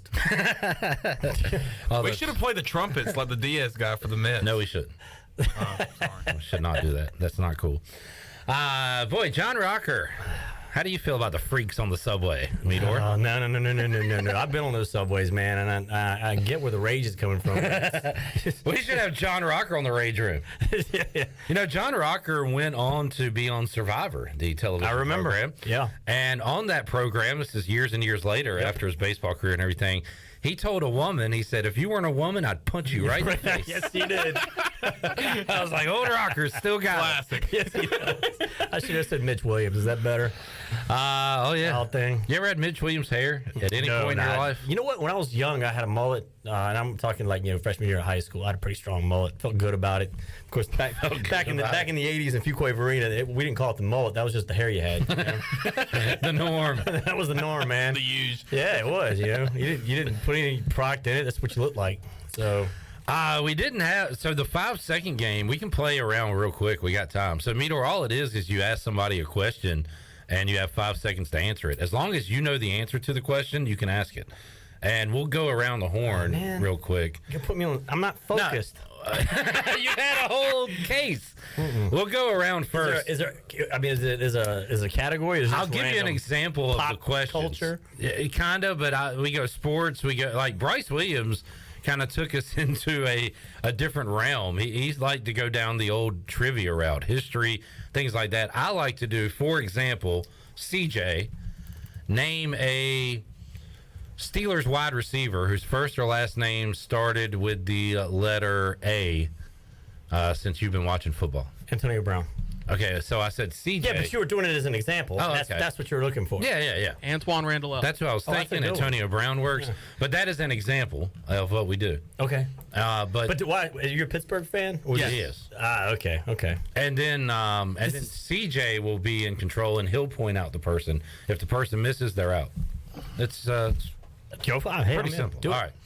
So you want me to go? Was that a start? Sure, go ahead. He got it. You're up. Let's go. Chandler, name a country beginning with the letter C. Canada. Very good. I had to think about it. I was trying to think of one obscure. I had Croatia. Because Canada trying to hit right away. And I was like, no, what's the good one? The first that popped in my head was Colombia, and then you said Canada. I'm like, oh, that's where I'm going. Brian, if I went Czechoslovakia, would that count? That'd have been solid. That'd have been solid. I don't know if they're still a country. They were on Nintendo Ice Hockey, though. All right, Chandler. Shirley. Chandler. Name a color that's not in the rainbow. Ooh. That's Roy G. Biv. So it is pink. All right, there you go. I was hoping we'd get her on a technicality if she said black. Not a color. I was thinking art black. purists. Very good. Because I was thinking Roy G. Biv. I was like, oh my gosh, that's all the primary colors. I was like, oh no. All right, Shirley. Clip. Yes. I love that. Here. Name a current or former Redskin / okay. Commodore. I can do this. I'm sorry, Commander. Hey, Bailey. Tight end. Bailey's infecting everybody. All right, what's the? I'm sorry. Name a current or former Redskin or Commander tight end. Chris Cooley. There you go. All right. Smooth. Meador. Give me one. Name a Washington quarterback from the 90s. Jay Schrader. I interviewed him. Early 90s, okay. Yeah. What's wrong with that? It's fine. He won a Super Bowl. I was thinking mid to later 90s. He didn't win a Super Bowl. Well, yes, he did. He didn't play. Yes, he did. He won a Super Bowl. Are you talking about Mark Rippon? No, Jay Schrader. He was not a Super Bowl winning quarterback for Washington. I interviewed him in 94-5. Yeah, Mark He was put Rippon, into the Doug Kinston- Williams. He was put into the. He was a backup. I thought he was. Okay, yeah, okay. I didn't say he was starter. Okay, all right, The first one that came to my mind because I interviewed him down in Kinston. He's in the Kinston Baseball Hall of Fame. Another little trivia bit for you there, buddy. Did not know that. I should have asked you that question. Hey, what? Let's do that. What former Washington Redskins in the Kinston Hall of Fame? Brad Johnson. No. All right, Meador, you're up to ask a question. I could ask anybody what. Anything, anybody. Clip. Oh boy. Why? Is that an open? You're about to get me. No, I'm not. I know you'll know this. Name me a Los Angeles Dodger who won the Cy Young as a reliever. Eric Gagne. Ah, a good question. Very well done. Good question. Good answer. Glasses, too. I just remember the glasses. Chandler, name another reliever to win the Cy Young Award. Mariano Rivera. I was going to guess him. I did not know the answer. To that I question. don't know because he's the only one I would be able to guess. Because let's find out. And you know what? Me not knowing the answer, I'll take myself out of this game, and we need to move along. But that is incorrect. But since I didn't know the answer, I'm taking myself out. Chandler, you're still in. I think you both should be out. I was going to say narrow that it down too. to just three of us. Yeah, I you're got out too, third Chandler. place, baby. Yeah, first That is time. incorrect. You're out. All right, that's fine. All right, so one of y'all need to ask a question. Who wants to go? Let's go. Go for it. CJ, go. All right, we getting people out. Shirley, Oh, crap. name me a country in Asia that begins with the letter L.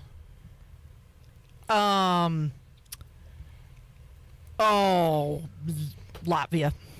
I think that's That's in Europe. I know it's I in was looking Europe. for Laos. Laos. I was thinking. nice. I was like, "There's one in there," and I just couldn't remember what it was. Scott Ackerman's wife is one of my favorite comedians. Is Laotian? Yes, Laotian. No idea. Yeah. All right, Laotian or CJ, Laotian. you're up to Meador. Meador, what is the capital of the Philippines? I don't know that. That is That's not fair. It's my turn to ask him a question. Well, no, Why do he's he get still to up. ask? Yes, he's still up. But that's a little much. Okay, dirty. fine. That's dirty. That's a little much. So dirty. Okay. Well, the question he asked me was kind of dirty too, but you know, it is thought what that it was is. easy. Yeah. I don't know anything about Asia. I don't live there. America first. Am I right? That's fair. Amen. America. No, I would. Back in U.S. history in college, we had to know every capital in the state. I couldn't get 20 of them right now.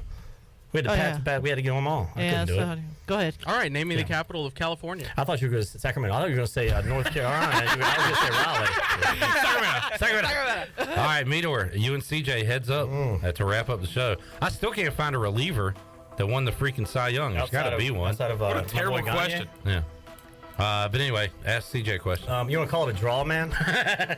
We are out of time. Ask him. Hey, Draw it is. I'm Co-champion, my Brian guy. Meador. My guy over there. Good work. I was going to give you a question. I was going. Because I feel like the Philippines, while dirty, was still something I should know. You know. Wait, what? No. Y'all were talking about former Redskins quarterbacks. Who was the first black quarterback to win a Super Bowl? CJ. First black quarterback to win a Super He Bowl. just said his name like 2 minutes ago. Let's see if he was paying attention. I know Eric the answer. Gagne. You win, Meador. And he was a first-round draft pick of the Tampa Bay Buccaneers. And he went to Grambling State. He sure did. He coached He there. is Doug Williams. And he Doug coached Williams. Learn your history, son. Meador, thanks for hanging out. Hey, guys, it was fun. Enjoyed it. Chan Man, Shirley, CJ, Yes, sir. we'll see you Wednesday, 3 o'clock for an all-new edition of Pirate Radio Live, hoping for some ECU football practice reports. Hope they get back on the field. Yes. We'll talk to you on Wednesday. So long, everybody. Thanks, guys. Thanks